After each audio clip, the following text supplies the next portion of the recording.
Dear students, बहुत बहुत स्वागत है आप सभी का आज की क्लास में। Good evening to all of you. Good evening Yashika, Suman, Prashant, Naitik, Arnav, Mukesh, Mayank, Prince. चलिए जल्दी से सभी बच्चे जुड़ जाइए फटाफट से, फिर आज की बहुत ही बेहतरीन सी क्लास को हम स्टार्ट करेंगे। अभी तक हमने साइंस के 6 चैप्टर कंप्लीट कर दिए हैं। कौन कौन से 6 चैप्टर हमने कंप्लीट किए हैं, जरा एक बार बता पाएंगे? पहला हमने क्या पढ़ा, क्या पढ़ा बताइए? Crop production and management. Second, micro organism. Third, coal and petroleum. Fourth, flame combustion and flame. इसका 5th चैप्टर हमने पढ़ा, conservation of plants and animals. इसके बाद रिप्रोडक्शन इन एनिमल्स हमने लास्ट चैप्टर पढ़ा है। ठीक है, आज का हमारा जो चैप्टर है, आज हम नया चैप्टर स्टार्ट करेंगे। चैप्टर का नाम कोई बता सकता है? चलिए जल्दी से एक बार चैप्टर का नाम बता दीजिए। चैप्टर का नाम, अच्छा सर बारिश हो रही बहुत। हाँ बेटा बारिश तो हो रही है इधर बहुत, इधर भी बारिश हो रही है, उधर भी हो रही होगी। हेलो, वॉइस आ रही है? क्लियर है? पार्थ, सभी बच्चे मुझे एक बार बताइए, वॉइस क्लियर है, स्क्रीन क्लियर है सभी को? हाँ, reaching the age of adolescence, यानी कि किशोरावस्था की ओर। ठीक है, जो बच्चे होते हैं धीरे धीरे धीरे बड़े होते हैं, उनके शरीर में चेंजेस आते हैं, उनके बारे में हम पढ़ेंगे, है ना। हमने रिप्रोडक्शन का चैप्टर पिछले पढ़ लिया, पिछले लास्ट हमने पढ़ा। वॉइस क्लियर है, स्क्रीन क्लियर है? एक बार सभी बच्चे मुझे जल्दी से बता दीजिए। हाँ हाँ, किशोरावस्था की ओर। चैप्टर का नाम नोट कर लीजिए, reaching the age of adolescence, यानी कि किशोरावस्था की ओर। हमने पिछले चैप्टर में पढ़ा रिप्रोडक्शन, यानी जनन, मतलब इंसान जो मनुष्य है किस हिसाब से बच्चे को जन्म देता है। ठीक है, फिर वो बच्चा कैसे हो रहा है, पढ़ा ना हमने। ठीक है, लेकिन ये बताइए रिप्रोडक्शन करने की भी कोई उम्र होती है? हाँ, क्योंकि उसमें वो क्षमताएं विकसित होनी चाहिए, मेल में और फीमेल में। तो कौन सी एज होती है जब ये सभी क्षमताएं विकसित होती हैं? जब रिप्रोडक्शन मैच्योरिटी आती है, जो प्यूबर्टी स्टार्ट होती है, ये सभी चीजें आपको पढ़ना है। तो इसके लिए भी कोई एक एज होती है क्या जब जनन कर सकते हैं, रिप्रोडक्शन कर सकते हैं एनिमल्स? हाँ जी बिल्कुल एज है। कब मेल्स में, कब फीमेल में ये चीजें स्टार्ट होती है, इनकी हम बात करेंगे इस चैप्टर में। हाँ बताएंगे बेटा, बिल्कुल बताएंगे। रुद्र, समझ में आ रहा है ना? जैसे आपने देखा होगा कि बच्चों का जो ग्रोथ है, ग्रोथ तो होता ही रहता है, ग्रोथ तो होता ही रहता है। जैसे बच्चा छोटा सा है, बिल्कुल बेबी सा, जन्म लिया, थोड़ा बड़ा हुआ, फिर थोड़ा बड़ा हुआ, थोड़ा बड़ा होता गया, ऐसा। लेकिन आपने देखा होगा, या हम बॉय या गर्ल दोनों किसी की भी बात करें, किसी को भी ले लीजिए, लेकिन आपने देखा होगा जैसे ही उसकी एज 10-11 साल पहुंचती है, बॉय या गर्ल दोनों, लड़का या लड़की, अचानक से शरीर में चेंजेस दिखने लगते हैं। ठीक है, लंबाई अचानक से बढ़ने लगती है, देखा होगा ना, लंबाई अलग अचानक से बढ़ने लगती है। लड़कों का शरीर थोड़ा स्ट्रांग होना स्टार्ट होता है, और जो गर्ल्स वगैरह होती है उनकी जो कमर है, उन जो निचला भाग है वो थोड़ा वाइड होना स्टार्ट हो जाता है ना। लड़कों की किसी किसी की दाढ़ी मूछें आनी स्टार्ट हो जाती है 12-13 की उम्र में, हल्की हल्की, है ना। तो ये सभी अचानक से कैसे हो? क्योंकि जो ग्रोथ होता है वो तो नेचुरली चल ही रहा है, लेकिन अचानक से 10 साल के बाद, 10-11 साल के बाद वो बहुत तेजी से होता है। समझ में आ रहा है ना? वो अचानक से बहुत तेजी से होता है। हार्मोन क्या होता है बिल्कुल बताऊंगा। ठीक है, हार्मोन को सिगरेट किसके द्वारा किया जाता है, यानी कि हार्मोन का स्त्राव किसके द्वारा होता है, कौन कौन सी ग्लैंड होती है, ठीक है, सब बताऊंगा, घबराइए मत, हर चीज मैं बताता चलूंगा। ठीक है, मेल, हाँ बिल्कुल, मेल कौन सा हार्मोन होता है, मेल हार्मोन एंड फीमेल, बिल्कुल बताऊंगा। ठीक है, घबराइए मत। ठीक, हाँ, male sex hormone and female sex hormone का क्या नाम है, बिल्कुल, हाँ बिल्कुल, टेस्टोस्टेरोन और एस्ट्रोजन के बारे में बताऊंगा, बिल्कुल घबराइए मत। गुड, गुड, चलिए स्टार्ट करते हैं। अब हम पढ़ते हैं किशोरावस्था क्या होता है, एडोलेसेंस क्या होता है। देखिए आपको मैंने जैसा बताया कि वृद्धि यानी ग्रोथ जो है, ठीक है, ग्रोइंग, आप बढ़ रहे हैं, वृद्धि कर रहे हैं, वो क्या है, एक नेचुरल प्रोसेस है। और जीवन काल, आपके जो शरीर में जीवन काल की अवधि, अगर हम किशोरावस्था की बात, जहां आपके शरीर में परिवर्तन आते हैं, जिसके परिणाम स्वरूप आपके शरीर में क्या होती है, रिप्रोडक्शन मैच्योरिटी आती है। रिप्रोडक्टिव मैच्योरिटी आती है। ठीक है, जैसे आप शरीर में आप नॉर्मल है मान चलिए 10 साल के 11 साल के, लेकिन धीरे धीरे धीरे आपके जीवन में क्या होगे, आपके शरीर में परिवर्तन आने स्टार्ट होंगे। समझ में आ रहा है ना? जैसे कि गर्ल्स में अगर बात करें तो जो ब्रेस्ट डेवलपमेंट होगा, ठीक है, उसमें मेमोरी ग्लैंड आएंगे। ठीक है, इसके बाद धीरे धीरे और बात करें तो हाँ बिल्कुल उनके पीरियड्स वगैरह स्टार्ट होते हैं। और बॉयज में बात करें तो उनकी ये आती है, मूछें आती हैं। ठीक है, अंडर आर्म में उनके हेयर आते हैं। ठीक है, गर्ल्स बॉयज दोनों की अगर बात करें तो जो उनका प्यूबर्टी एरिया है, प्यूबिक एरिया है, वहां पे हेयर आते हैं। ये धीरे धीरे धीरे उनका विकास होता रहता है। ठीक है, मतलब जनन परिपक्वता मतलब कि यहाँ पे रिप्रोडक्टिव मेच्योरिटी आती है। ठीक है, टेस्टिस का विकास होता है जहां से sperm निकलता है जो मेल गैमेट्स है। उसी प्रकार यहाँ ओवरी का डेवलपमेंट, अंडाशय जहां से एग निकलता है उसका डेवलपमेंट होता है। तो किशोरावस्था मान के चलिए नॉर्मली जनरली माना जाता है 11 साल से लेकर 18-19 साल तक। ठीक है, 11 साल से 18-19 साल नॉर्मल जो टीन एज बोलते हैं ना, टीन एज 13 to 19, उसी को टीनेजर कहा जाता है ना। आप जो किशोरावस्था पर होते हैं इस समय क्या है, उनमें जो रिप्रोडक्टिव जो परिपक्वता मेच्योरिटी डेवलप होती है धीरे धीरे।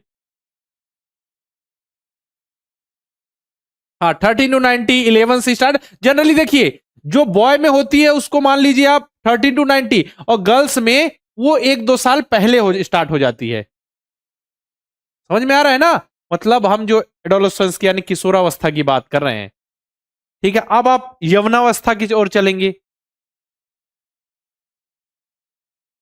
ठीक है, अब देखिए जो किशोरावस्था मतलब समझिए टीनेज की बात हो रही है। ठीक है, तो बात करें हम किशोरावस्था के दौरान आपके शरीर में बहुत सारे चेंजेस आते हैं। ठीक है, शरीर में बहुत सारे चेंजेस आते हैं। जैसे देखिए देखिए लड़का था, ये थोड़ा हो गया, इसका शरीर थोड़ा मस्कुलर होने लगा। ठीक है, इसका जो शोल्डर है थोड़ा वाइड दिख रहा है। ठीक है, जो चीज देखिए ये भी हो गई, जो इसका जो कमर वाला पार्ट था, ठीक है, वो थोड़ा वाइड होगा। ठीक है, धीरे धीरे तरीके से। तो किशोरावस्था के दौरान जो मनुष्य में शरीर में बहुत सारे परिवर्तन आते हैं। यह परिवर्तन उन्हें यौनारंभ यानी प्यूबर्टी की ओर संकेत करता है। ठीक, किस ओर पॉइंट करता है कि उनकी प्यूबर्टी आ रही है। सबसे मेन लक्षण क्या है इस समय, उनके जनन क्षमता यानी कि रिप्रोडक्टिव के लिए वो कैपेबल हो पाते हैं, कैपेबल होना स्टार्ट होते हैं। ठीक है, अभी पूरी तरीके से मेच्योर नहीं होते वो रिप्रोडक्शन के लिए। ठीक है, पर उनमें रिप्रोडक्टिव जो कैपेबिलिटी है वो धीरे धीरे डेवलप होना स्टार्ट होती है। यानी लड़कियों की एड आना स्टार्ट हो जाते हैं, यानी कि जो ओवरी है वो एग रिलीज करना स्टार्ट कर देता है। ठीक है, उसी प्रकार जो टेस्टिस है उससे स्पर्म रिलीज होना स्टार्ट हो जाता है, मतलब स्पर्म का प्रोडक्शन स्टार्ट हो जाता है। मतलब ये आपको किशोर संकेत कर रहा है, ये आपके प्यूबर्टी की ओर इशारा कर रहा है, यानी कि आपके यौवन आरंभ। मेन इसमें क्या है, मेन जो आपके जो जनन क्षमता यानी कि रिप्रोडक्टिव जो कैपेबिलिटी है वो स्टार्ट हो जाता है। अब यौन आरंभ मतलब जो यौन आरंभ या प्यूबर्टी आपकी स्टार्ट हुई तो कब खत्म होती है, जब आप में कब जब आप में जो रिप्रोडक्टिव जो मेच्योरिटी है वो आ जाती है। मेच्योरिटी का मतलब क्या, मतलब आप समझे बुढ़े हो गए नहीं। रिप्रोडक्टिव मेच्योरिटी मतलब कि जो बेसिक चीजें जो आपके लिए जरूरी हैं, जो आपके रिप्रोडक्शन के लिए, आप सभी को रिप्रोडक्शन के लिए जरूरी है, वो चीजें डेवलप हो गई, उस मेच्योरिटी तक पहुंच गए। उसके बाद वो चीजें स्टैटिक है, स्थायी चल रही है। ठीक है, जैसे कि टेस्टिस डेवलपमेंट अगर बॉयज की बात करें, ठीक है, इसके बाद वहां से स्पर्म निकल रहा है। ठीक है, दाढ़ी मूछे आना। ठीक है, और यहाँ पे अगर बात करें छाती में के बाल आ गए। ठीक है, जो अंडर आर्म्स वगैरह वहां आ गए। ठीक है, उनका शोल्डर थोड़ा हो गया। इसके बाद बाकी नॉर्मल ग्रोथ करते रहते हैं। फिर वो किशोरावस्था से फिर वो यंग में जाएंगे, एडल्ट होंगे, फिर वो बुढ़े हो जाएंगे। लेकिन जो उनकी यहाँ पे बात करें जो यौनावस्था का जो समाप्ति कब हो जाता है, नॉर्मल 18-19 साल में वो सभी परिपक्व हो जाते हैं। मतलब वो ठीक है, मतलब कि रिप्रोडक्टिव जो मैच्योरिटी से वो परिपक्व हो जाते हैं, तो उनकी जो ये कंप्लीट हो जाता है प्यूबर्टी एज। समझ में आ गया? उसी प्रकार गर्ल्स में आपको मैंने बताया जो कमर वगैरह हो जाते हैं उसमें ब्रेस्ट का विकास होता है, और साथ ही मेमरी ग्लैंड। ठीक है, मेमरी ग्लैंड, स्तन ग्रंथियों का विकास होता है, और जो प्यूबिक एरिया है वहां पे हेयर आ जाते हैं, ठीक है, अंडर आर्म हेयर आ जाती है, सभी ग्रोथ होता है, ये गर्ल्स में होता है। ये है क्या अपना प्यूबर्टी की बात हो रही है, समझ में आ गया? प्यूबर्टी की बात हो गई। चलिए ठीक है, अब हम यौनारंभ, क्या है, यौनारंभ से होने वाले परिवर्तन, मतलब कि चेंजेस एट प्यूबर्टी। प्यूबर्टी में क्या क्या चेंजेस आते हैं? अब देखिए, बच्चा छोटा था, फिर थोड़ा बड़ा होता गया, ठीक है, बड़ा होता गया, फिर थोड़ा बड़ा होता गया, तो उसमें कुछ कुछ तो परिवर्तन आ रहे होंगे। लड़कों का शरीर आपने देखा होगा, बॉयज का थोड़ा मजबूत होता है एज कंपेयर टू, ऐसा नहीं होता कि गर्ल्स का नहीं होता, ठीक है, लेकिन हम कंपेयर करें ओवरऑल तब, ठीक है, उनके मसल की ग्रोथ आपको ज्यादा देखने को मिलेगी। लेकिन आपने ये देखा, लड़कियों की जो हाइट है वो बचपन में तेजी से बढ़ती है, लड़कियों की हाइट, लेकिन लड़कों की हाइट ऐसी, लड़कों की हाइट लास्ट तक आते आते 18 साल तक बढ़ जाती है ना। ये सब कुछ मैं बताऊंगा क्या क्या चेंजेस आते हैं जब आप अपनी प्यूबर्टी की ओर जाते हैं। चेंजेस एट प्यूबर्टी यानी कि यौनावस्था में, जब आपकी जो जनन क्षमता यानी कि रिप्रोडक्टिव कैपेबिलिटी डेवलप होती है, ठीक है, उस समय क्या क्या चेंजेस आते हैं इसकी बात हो रही है।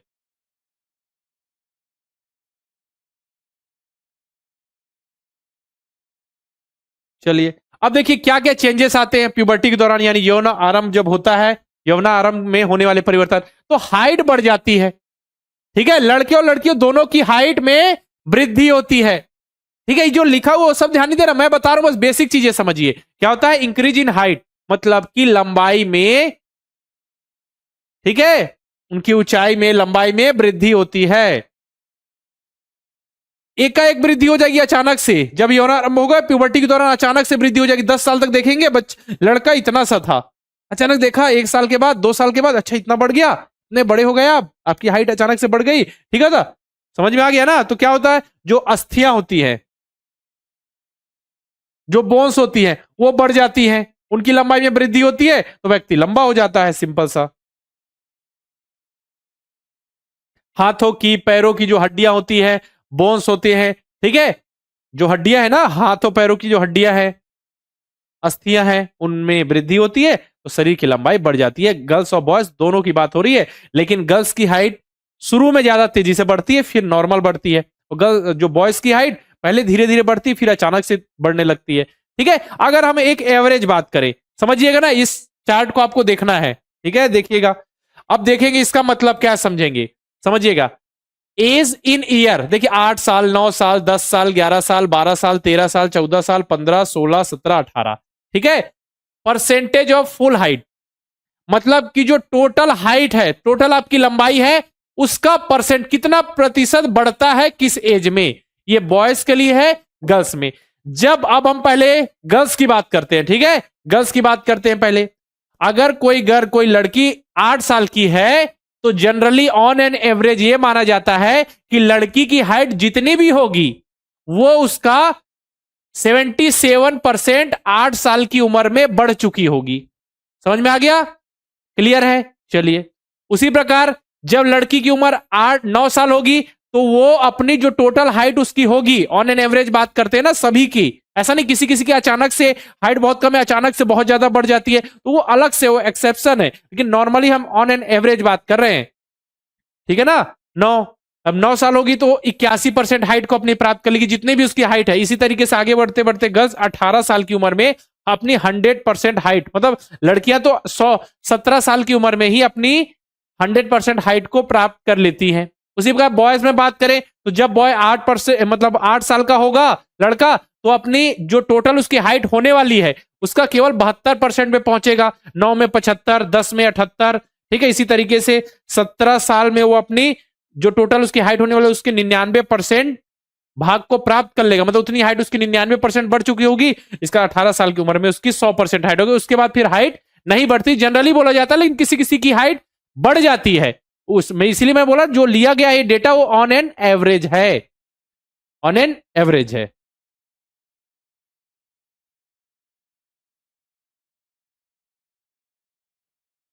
हाँ बिल्कुल, 14 के एज में किसी किसी की दाढ़ी मूछ आनी स्टार्ट हो जाती है, किसी किसी की 16-17 में आती है, ठीक है ना।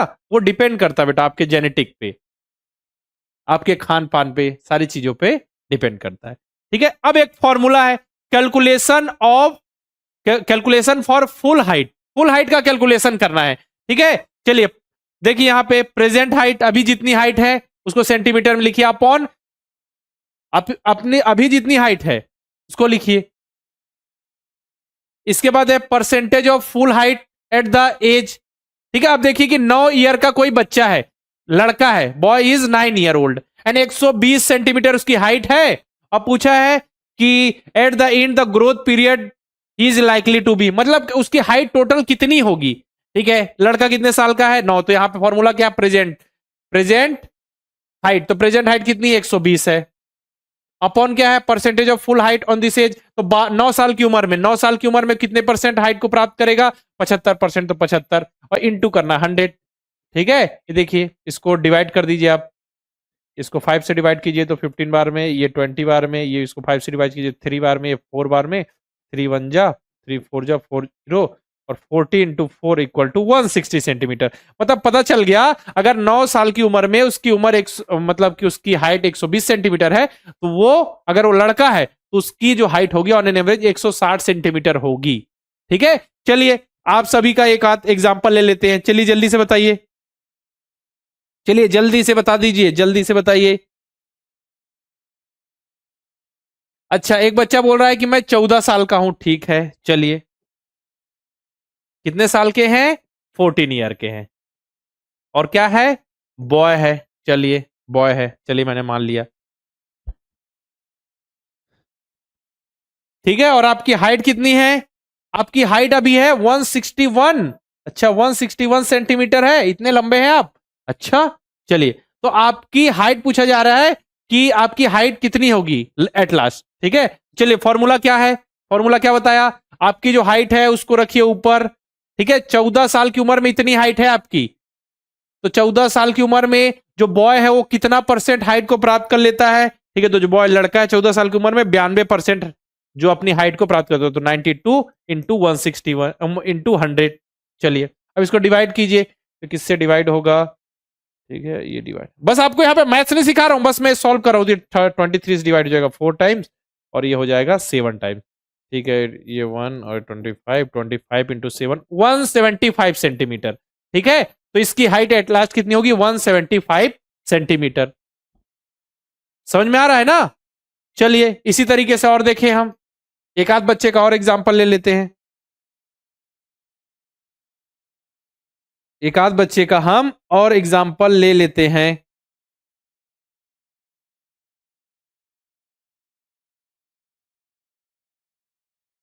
क्या है, अच्छा 152 है, चलिए 152 है और 13 ईयर है, 152 और 13 ईयर, चलिए देखते हैं, करते हैं सॉल्व। क्या है, 152 सेंटीमीटर है, बॉय है और 13 ईयर है, तो उसकी हाइट कितनी होगी। चलिए तो आपको पता है हाइट जो दी हुई है उसको ऊपर रखिए, 13 ईयर बॉय की कितना परसेंट हाइट को प्राप्त कर लेता है, 88, तो 88 नीचे रखिए, इंटू कर दीजिए 100, इंटू कर दीजिए 100। चलिए इसको आप सॉल्व करते हैं, 4 से करें तो 22 बार में, 4 से करें तो ये 38 बार में, इसके बाद 11 और ये 19, इसको करें तो 1900 अपॉन 11। ठीक है, 1900 अपॉन 11। अब इसको जब सॉल्व करेंगे तो कितना आएगा, इसको सॉल्व कीजिए तो लगभग वैल्यू आ जाएगी 1900 बटे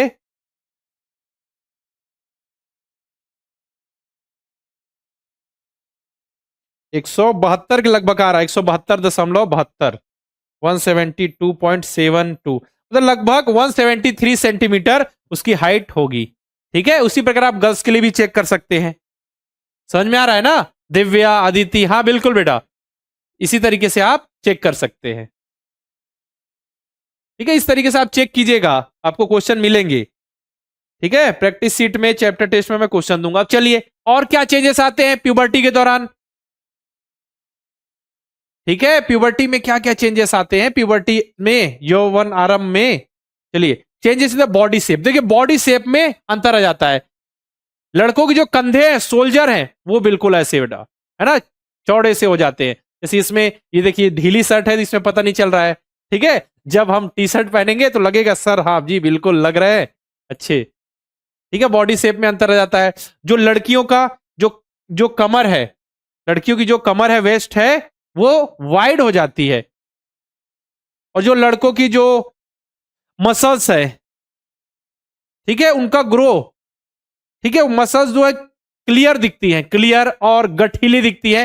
किसके कंपेयर में? लड़कियों के कंपेयर में, है ना। ऐसा नहीं कि लड़कियों का ऐसा नहीं हो सकता, होता है, लेकिन नॉर्मल कंपेयर करें तो फिर ऐसा नहीं होता। ठीक है, किसी किसी कोई कोई लड़के देखे जो जिम जाती हैं, फिर उनकी बॉडी बहुत ज्यादा हो जाती है, देखा होगा ना आपने। लेकिन वो किसी किसी का, बाकी नॉर्मली जो अगर कंपेयर करें, जो नॉर्मल होता है वो क्या होता है, जो लड़कों का जो शरीर होता है वो गठीला हो जाता है, स्ट्रांग हो जाता है, मसल में ग्रोथ होती है। उनका जो ये जो सोल्जर है वो थोड़ा आपको चौड़ा दिखाई देता है। लड़कियों की जो कमर है, वेस्ट है, वो वाइडर आपको दिखाई देती है।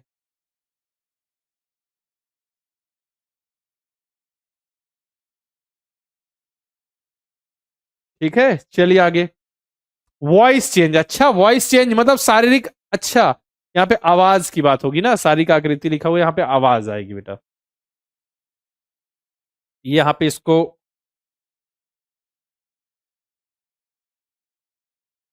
स्वर में परिवर्तन आ जाता है। कुल मिला के बात यही है, किसमें? स्वर में परिवर्तन आ गए। ठीक है, यहाँ पे चलिए इसको नोट कर लीजिए।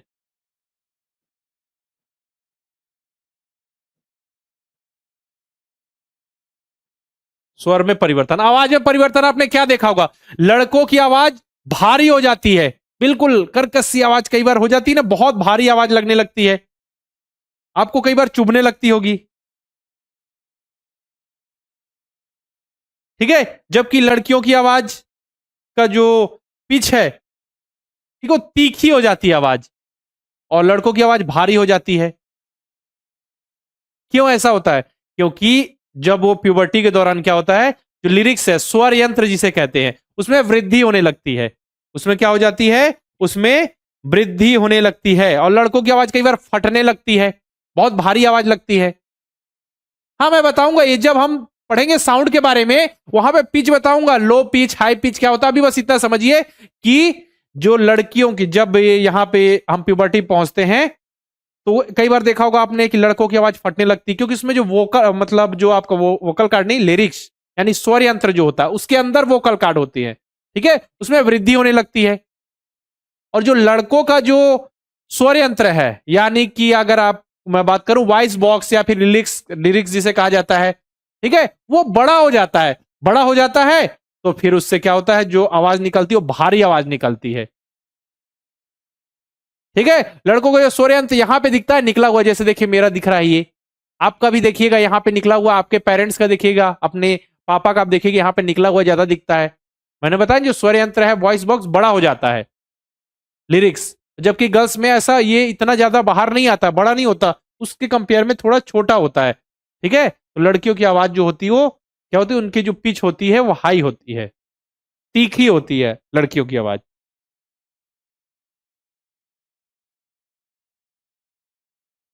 मतलब लड़कियों की आवाज में उच्च तारत्व होता है, हाई पिच। ठीक है, लड़कियों की आवाज में उच्च तारत्व होता है, हाई पिच, और इसमें डीप होती है जो इनकी वॉइस होती है लड़कों की, यानी भारी होती है। हाँ, मैं बताऊंगा बेटा पिच क्या होता है, तारा तो ये समझाऊंगा, अलग टॉपिक अभी आपके चैप्टर में आएगा, इसीलिए मैं अभी डिस्क्राइब नहीं कर रहा हूं। बस आप इतना याद रखिए, जब ये स्वर यंत्र का विकास होता है तो लड़कों में ज्यादा बड़ा हो जाता है ये स्वर यंत्र, यानी कि लिरिक्स। ठीक है, तो ये यहाँ पे दिखता है, इसे ही क्या कहते हैं, इसे कंठमणि भी कहते हैं। ठीक है, यहाँ पे देख सकते हैं लिखा होगा कि सामने की ओर सुस्पष्ट उभरे हुए भाग के रूप में दिखाई, जिसे एडम एप्पल या कंठमणि कहते हैं। ठीक है ना, यहाँ लिखा होगा the growing voice box in the boy can seen as the, क्या है ये, protruding part of the throat called Adam apple, इसे कंठमणि, ये वाला देखिए, ये जो निकला हुआ दिख रहा है ना, आपने अपने पेरेंट्स मतलब अपने पापा के उसमें देखिएगा आप, गले में, किसने किसने देखा है? हाँ, इसे एडम एप्पल कहते हैं। प्रशांत कह रहे सर आपकी आवाज भी भारी है। अच्छा, और भारी कर लूं क्या? भाई और बहनों, बहुत बहुत स्वागत है आप सभी का रोड स्कूल। और और भारी कर लूं या नॉर्मल अच्छी है आवाज? मेरी भी भारी है, एक बच्चा कह रहा है। केबीसी। तो कौन कौन रेडी है करोड़पति बनने के लिए, बताइए जरा। चलिए, नॉर्मल है। अच्छा, नॉर्मल है, ठीक है। नॉर्मल ही अच्छी है। चलिए, ठीक। तो वही मैंने बताया, आवाज में, स्वर में परिवर्तन आ जाता है, वॉइस चेंज। अमिताभ बच्चन बन जाओ, कह रहे हैं। ठीक है। और इससे क्या कहा जाता है, जो निकला हुआ भाग रहता है मेल में, यानी पुरुषों में, लड़कों में, इसे क्या कहते हैं, एडम एप्पल, कंठमणि, याद रखिएगा। चलिए नेक्स्ट। अब देखिए, अब क्या होता है कि increase activity of sweat and sebaceous gland, यानी कि स्वेद और तेल ग्रंथियों की क्रियाशीलता में वृद्धि हो जाती है। स्वेद यानी पसीना, ठीक है, पसीने से संबंधित ग्रंथियां होती हैं, ठीक है। और तेल ग्रंथियां होती हैं, जिससे जैसे शरीर में देखिएगा चेहरे पे तेल जैसा आने लगता, ऑयली फेस है, या फिर उसमें पसीना वगैरह आता है तो पिंपल वगैरह निकलते हैं, ठीक है। चेहरों पर फुंसियां हो जाती हैं, ये आपको देखने को मिलेगा ना 10 से 11 साल के बाद। देखिएगा 10-11 साल बाद, 12 साल के बाद किसी किसी में चेहरे में देखिए मुहासे होते हैं, फुंसियां होती हैं, पिंपल जिसे कहते हैं।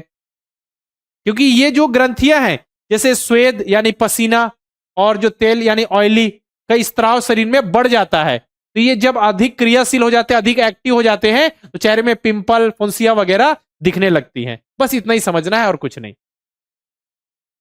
किसने किसने ऐसा देखा है, किसके किसके चेहरे पे अभी पिंपल हो गया, जरा बताइए।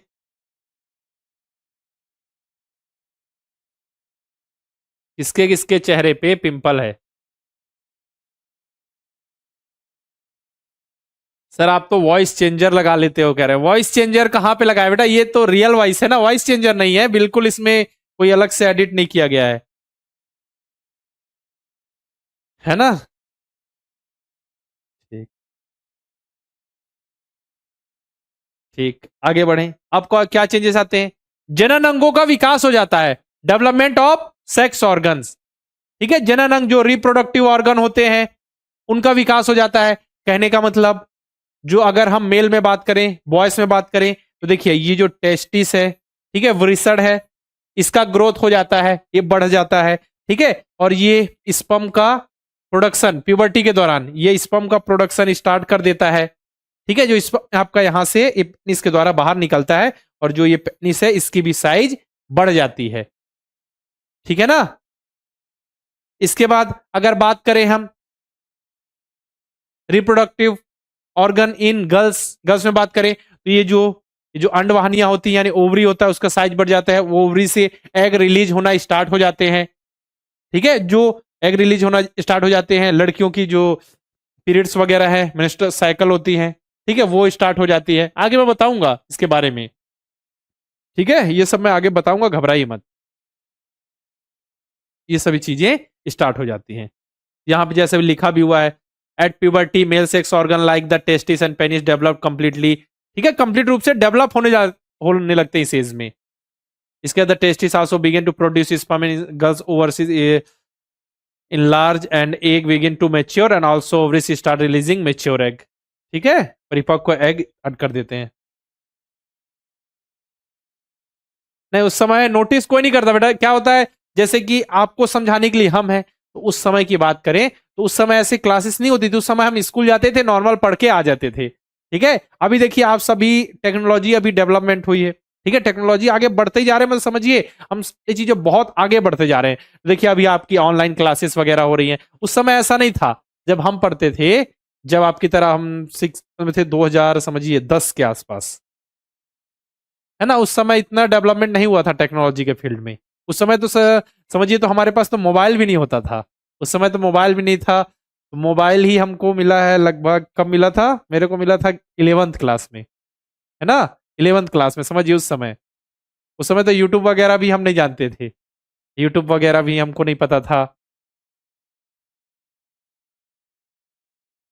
हाँ उस समय, ठीक है। फिर धीरे धीरे धीरे धीरे अभी जो जी अभी समझिए, अगर आप टेक्नोलॉजी से नहीं जुड़े रहे अभी, तो आप पीछे हो जाएंगे। और पहले क्या था कि टेक्नोलॉजी से मतलब उतने ज्यादा बहुत कम लोग अवेयर थे, कम लोगों का आइडिया था, लेकिन अभी उसको जानना जरूरी है, समझना जरूरी है। अगर आप क्लासेस नहीं कर रहे हैं, घर में बैठे हुए हैं, तो समझिए क्लास कर रहे हैं मतलब आपको फायदा है, मतलब घर बैठे बैठे सीख रहे हैं, समझ रहे हैं, और एग्जाम निकाल रहे हैं, सेलेक्ट हो रहे हैं, ऐसा नहीं कि केवल पढ़ रहे हैं, है ना।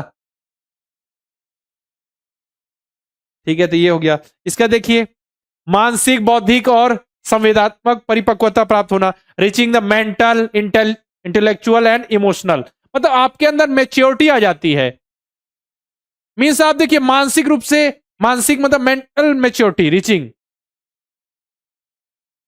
ठीक है। अब मतलब आप मस्तिष्क, आप विचार करने लगते हैं, किसी बातों को सोचने लगते हैं। जब आप डिसीजन मेकिंग करते हैं तो आप थोड़ा समय लेते हैं, ऐसे नहीं कुछ भी नहीं बोल देते, सोच समझ के बातें करते हैं, धीरे धीरे मेच्योरिटी आती है आप में।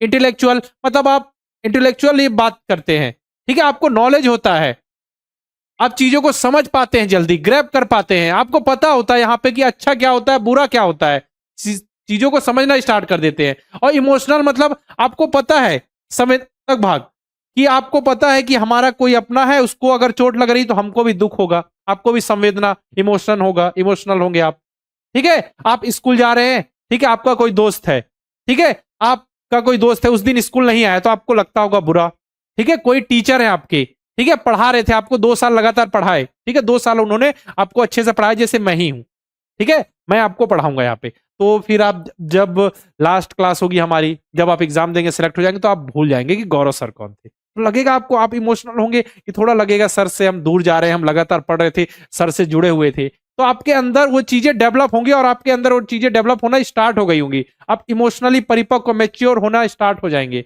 है ना। सही बात है कि नहीं, बताइए। अभी नहीं आया होगा, हो सकता है अभी नहीं आया होगा, लेकिन धीरे धीरे धीरे चीजों को समझने लगेंगे। ये चीजें किससे आएंगी, जब आप सही से पढ़ाई करेंगे। मान के चलिए कोई पढ़ लिख नहीं रहा है, बिल्कुल बैठा हुआ है बस, ठीक है, उसके पास सारी सुविधाएं हैं, लेकिन वो पढ़ना लिखना नहीं चाहता, बिल्कुल ज्ञान, बस उसको कार्टून देखना है, तो कार्टून देख के थोड़ी मेच्योरिटी आएगी। आप पढ़ रहे हैं, चीजों को समझ रहे हैं, सीख रहे हैं, आपको ये पता चल रहा है कि जो पर्यावरण है, पर्यावरण क्या होता है, पर्यावरण को हम कैसे बचा सकते हैं, हमको पॉल्यूशन नहीं करना है, ठीक है, हमको पानी को गंदे होने से बचाना, हमको कोई भी कचड़ा, कोई भी चीजें हम खा रहे हैं, जैसे हमने चिप्स खाया, कुरकुरे खाए, उसके पन्नी को हमको कहीं भी नहीं फेंकना, हमको एक जगह पे रखना है ताकि उससे प्रदूषण ना हो। आपको पता है एयर पोल्यूशन क्या होता है, ठीक है ना, चीजों को आपको पता है, यही चीजों को सीख रहे हैं, उसको अप्लाई कर रहे हैं जीवन में, यही है ठीक। आप अपने बड़ों की इज्जत कर रहे हैं, उनकी बात सुन रहे हैं, वो जो बता रहे हैं वो आपको बता रहे हैं, अगर आपको लग रहा है कुछ गलत, तो आप उसको सही तरीके से बता रहे हैं कि मम्मी या पापा, मेरे हिसाब से ये हो सकता है, आप इस पे विचार कीजिए, ऐसा नहीं कि नहीं हम मानेंगे ही नहीं। प्रखर पूछ रहा सर, आप में इमोशन कब आए? ठीक है, इसका देखिए, सेकेंडरी सेक्सुअल कैरेक्टर्स, गौर लैंगिक लक्षण, ये आपके लिए इंपॉर्टेंट है ना।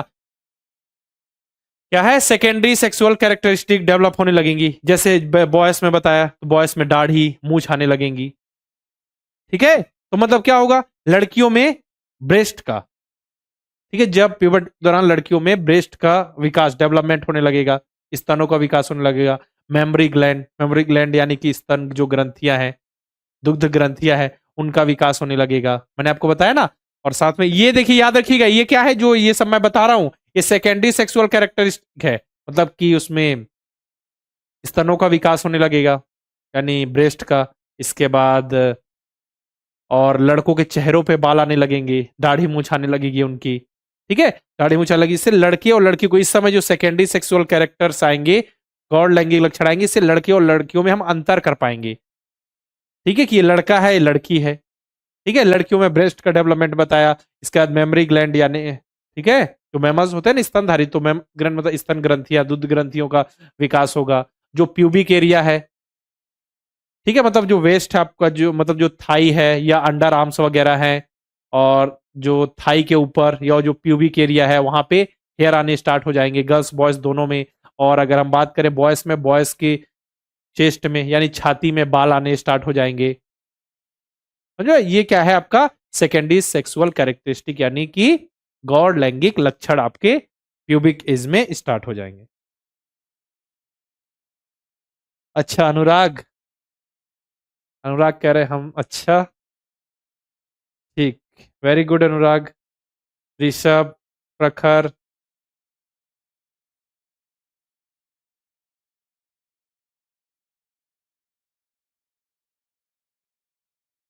हाँ, ठीक है, ये हो गया क्लियर।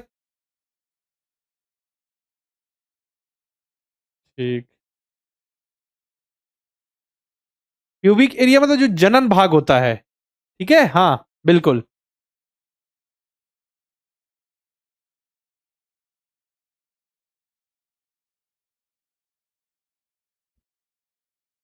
ठीक, ठीक है। ठीक है, आगे बढ़े? हाँ, ठीक। अब आगे बढ़ते हैं। अब देखिए, अब आपका टॉपिक आ गया हार्मोन। हार्मोन क्या होते हैं बेटा? कोई बता पाएगा? चलिए अपने मन से बताइए। जल्दी से मुझे बताइए। हार्मोन क्या होते हैं? हार्मोन क्या होते हैं? कौन कौन बता पाएगा? जल्दी से।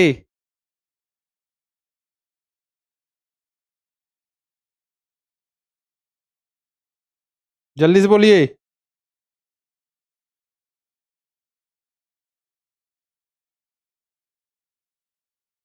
जल्दी बताइए, हार्मोन क्या होते हैं बेटा? अच्छा, हाँ, यहाँ पे ये सही बोल रहे हैं। हॉर्मोन्स होगा ना, ये गलत लिखा हुआ है। जिसने भी टाइपिंग की उसने गलती कर दी। चलिए, हार्मोन्स, हार्मोन किसे कहते हैं? आप अपने मन से बताइए। देखिए मत इधर। Different type of gland secret different type of chemical, रासायनिक पदार्थ है, ठीक है, और बताइए। तो क्या समझते हैं आप? हार्मोन का मतलब क्या होता है? बताइए। जब आप एडोलेसेंस यानी कि आप किशोरावस्था में पहुंचते हैं, तो किशोरावस्था के दौरान जो परिवर्तन होते हैं शरीर में, वो किसके कारण होते हैं? वो परिवर्तन कौन लेके आता है? हार्मोन के कारण। ठीक है, उनके लिए कौन रिस्पॉन्सिबल होता है? हार्मोन होता है। हार्मोन समझिए एक केमिकल सब्सटेंस है, यानी कि एक रासायनिक पदार्थ है। ठीक है, मैंने क्या बताया? किशोरावस्था के दौरान यानी एडोलेसेंस के दौरान जो भी शरीर में चेंजेस आते हैं, उनको नियंत्रित कौन करता है? उनको कंट्रोल कौन करता है? उनको कंट्रोल करता है, उनको कंट्रोल किया जाता है हार्मोन के द्वारा। हार्मोन केमिकल सब्सटेंस है, यानी रासायनिक पदार्थ हैं। और जो ये हार्मोन होते हैं, ये किसके द्वारा स्त्रावित होते हैं? ये अंतः स्त्रावी ग्रंथियों के द्वारा स्त्रावित होते हैं। ठीक है, हार्मोन किसके द्वारा? अंतः स्त्रावी ग्रंथियां, यानी कि इंडोक्राइन ग्लैंड, अंतःस्रावी ग्रंथियों के द्वारा ये क्या होते हैं? सेक्रेट्स, सेक्रेट्स यानी रिलीज होते हैं, स्त्रावित होते हैं शरीर में। ठीक है, मेल हार्मोन कौन सा होता है? मेल हार्मोन आपका होता है, देखिए, टेस्टिस, मतलब टेस्टिस द्वारा जिसे प्रोड्यूस किया जाता है। ठीक है, टेस्टोस्टेरोन। और female hormone, female sex hormone क्या होता है? एस्ट्रोजन, जो आपका, हाँ, ओवरी से रिलीज किया जाता है, बिल्कुल। कुल मिला के समझिए, इतना समझिए, किशोरावस्था के दौरान जो आपके शरीर में चेंज आ रहे हैं, उसको किसके द्वारा कंट्रोल किया जाता है? उसको हार्मोन के द्वारा कंट्रोल किया जाता है। हार्मोन क्या है? केमिकल सब्सटेंस है, मतलब कि रासायनिक पदार्थ हैं। ठीक है, अब इनका स्त्राव शरीर में कैसे होता है? ये होता है अंतःस्रावी ग्रंथियां यानी इंडोक्राइन ग्लैंड के द्वारा। अभी मैं बताऊंगा ये सभी क्या है। जैसे कि जो आपका जो टेस्टिस है, वृषण है, वो भी क्या है? इंडोक्राइन ग्लैंड, अंतःस्रावी ग्रंथि है, अंतरावी। अब उसके द्वारा क्या है? मेल सेक्स हार्मोन यानी टेस्टोस्टेरोन। और और अगर हम बात करें प्री अंडाशय, ठीक है, उसके द्वारा फीमेल सेक्स हार्मोन का स्त्राव होता है। ठीक है, जिसे कहते हैं फीमेल सेक्स हार्मोन को क्या कहा जाता है? बताइए जल्दी से। Estrogen, oestrogen.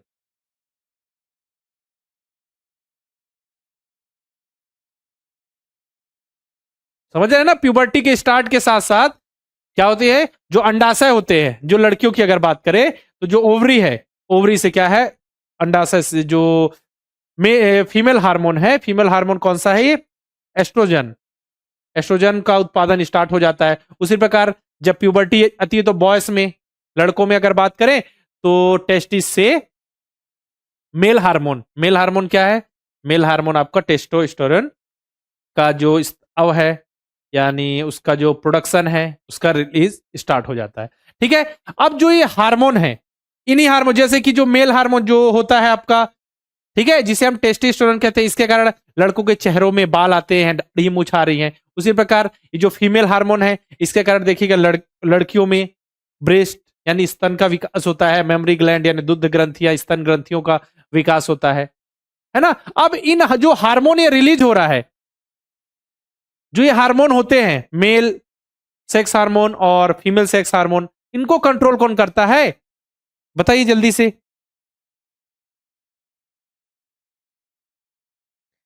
ठीक है, तो इनका नियंत्रण, इनको कंट्रोल किसके द्वारा किया जाता है?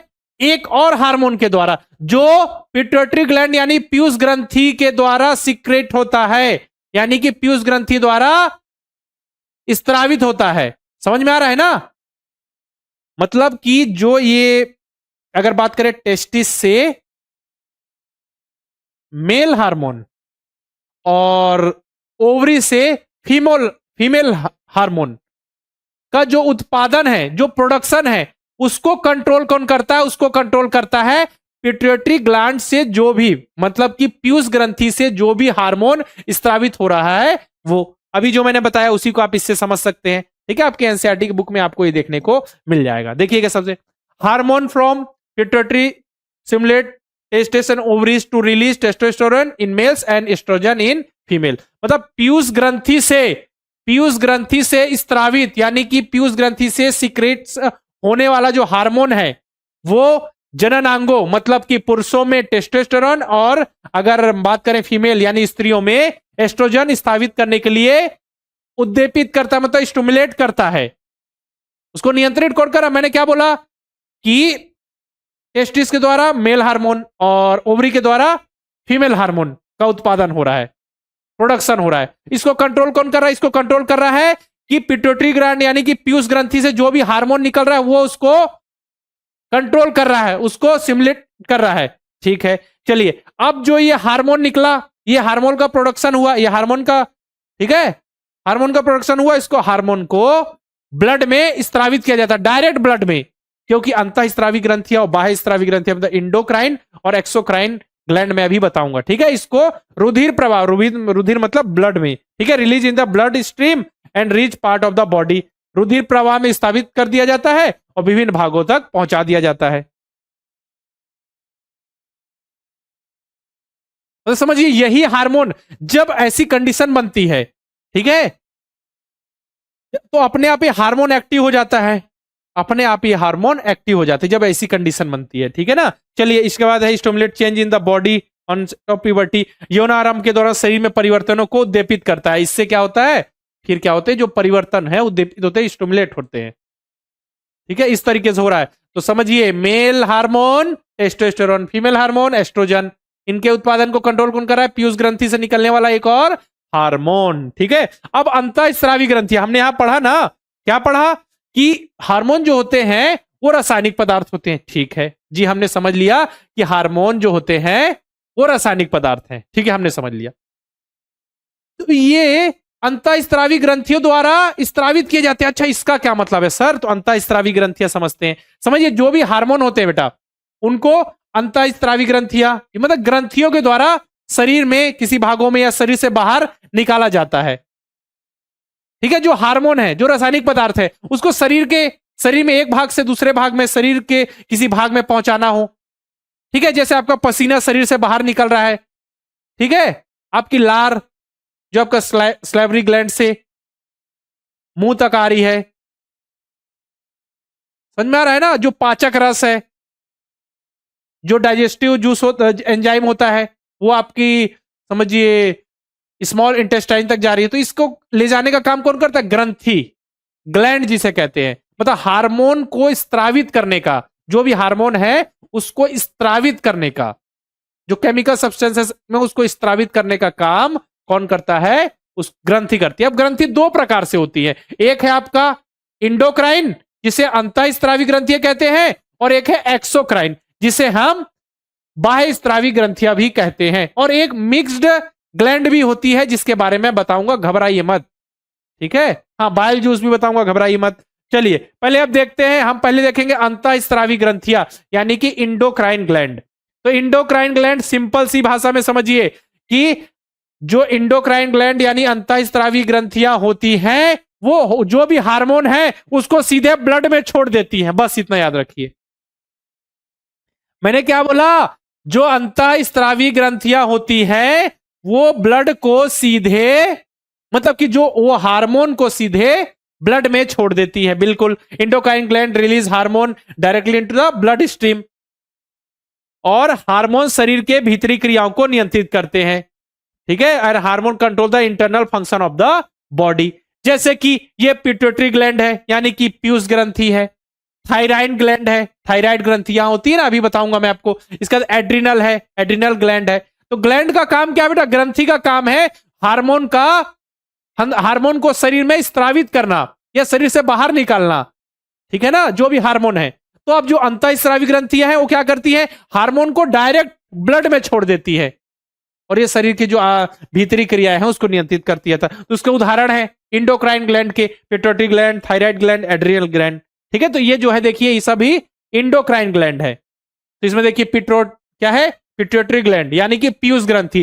पीयूष ग्रंथि को हम मास्टर ग्रंथि भी कहते हैं, क्योंकि जितनी भी ग्रंथियां हैं, जितनी भी अंतःस्रावी ग्रंथियां, जितनी भी इंडोक्राइन ग्लैंड हैं, वो इसके द्वारा कंट्रोल होती हैं। जब पिट्यूटरी ग्लैंड के द्वारा हार्मोन सिक्रेट किया जाएगा, मतलब रिलीज किया जाएगा, फिर उससे आदेश, उनको ऑर्डर मिलेगा बाकी जो ग्लैंड से इंडोक्राइन ग्लैंड है कि आप अब हार्मोन का सिक्रेट यानी हार्मोन को स्रावित कर सकती है।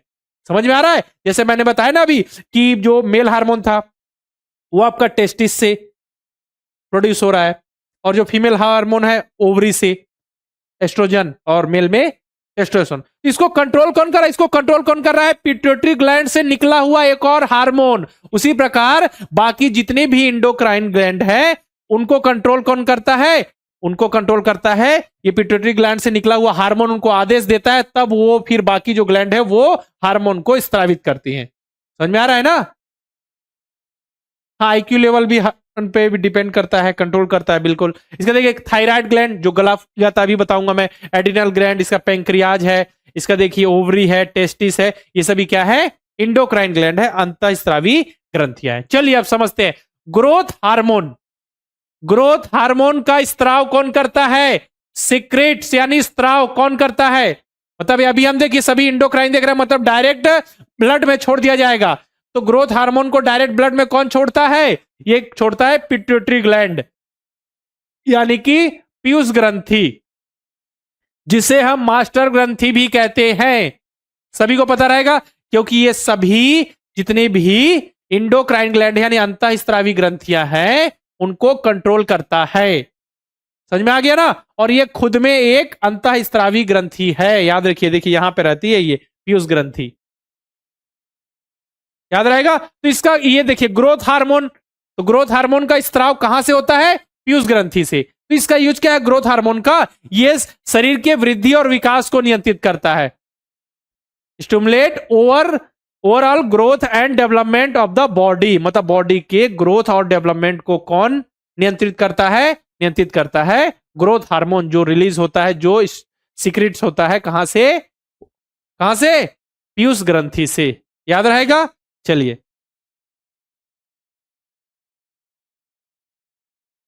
ठीक है, प्रशांत करे सर आप भी हमारी मास्टर ग्लैंड हो। चलिए ये हो गया। अब नेक्स्ट है, देखिए आपसे अगर ग्रोथ हार्मोन का पूछा जाए कि ग्रोथ हार्मोन का सिक्रेट यानी स्त्राव कहां से होता है, तो कहां से होता है? पीयूष ग्रंथि से। अब देखिए इंसुलिन, ये भी क्या है? हार्मोन है बेटा। इंसुलिन भी क्या है? हार्मोन है, याद रखिएगा, ये भी हार्मोन है। तो इंसुलिन हार्मोन का जो स्त्राव होता है यानी कि सीक्रेट होता है, वो कहां से होता है? वो होता है पैंक्रियाज से। वो होता है पैंक्रियाज से। अभी मैं बताऊंगा जो पैंक्रियाज होता है वो इंडोक्राइन भी होता है और एक्सोक्राइन भी होता है। अभी मैं बताऊंगा कैसे। अभी इंडोक्राइन के रूप में देखते हैं पैंक्रियाज को, ठीक है। तो देखिए ये क्या है?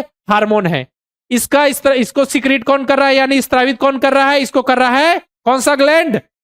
अग्न्याशय, पैंक्रियाज। ये भी क्या है? एक इंडोक्राइन ग्लैंड है। अब देखा होगा आपने कि किसी किसी को शुगर हो जाता है, डायबिटीज हो जाता है, कैसे? क्योंकि हमको पता है कि जो पैंक्रियाज है वो इंसुलिन हार्मोन को सीधे ब्लड में छोड़ देता है, ठीक है। चलिए, लेकिन जब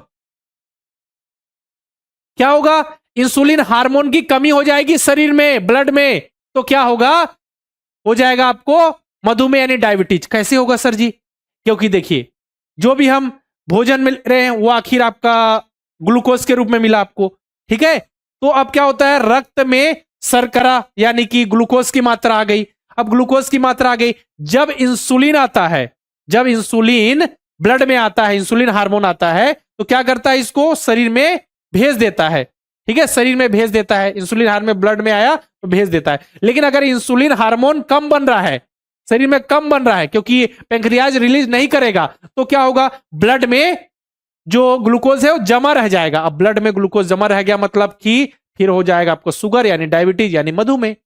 ठीक है, जब इंसुलिन रिलीज करता है कौन, पैंक्रियाज जो ग्लैंड है ना, इंडोक्राइन ग्लैंड है पैंक्रियाज, वो जब इंसुलिन हार्मोन रिलीज करता है तो फिर क्या उसकी मात्रा को कम कर देता है, किसकी, शर्करा की मात्रा को। ठीक है, regulate the blood sugar level. फिर इससे क्या होता है, मधुमेह यानी शुगर नहीं होता। लेकिन अगर कम मात्रा में अगर हार्मोन रिलीज हो रहा है इंसुलिन, तो फिर शुगर हो जाता है। ठीक है, चलिए अब देखते हैं नेक्स्ट, थायरॉक्सिन।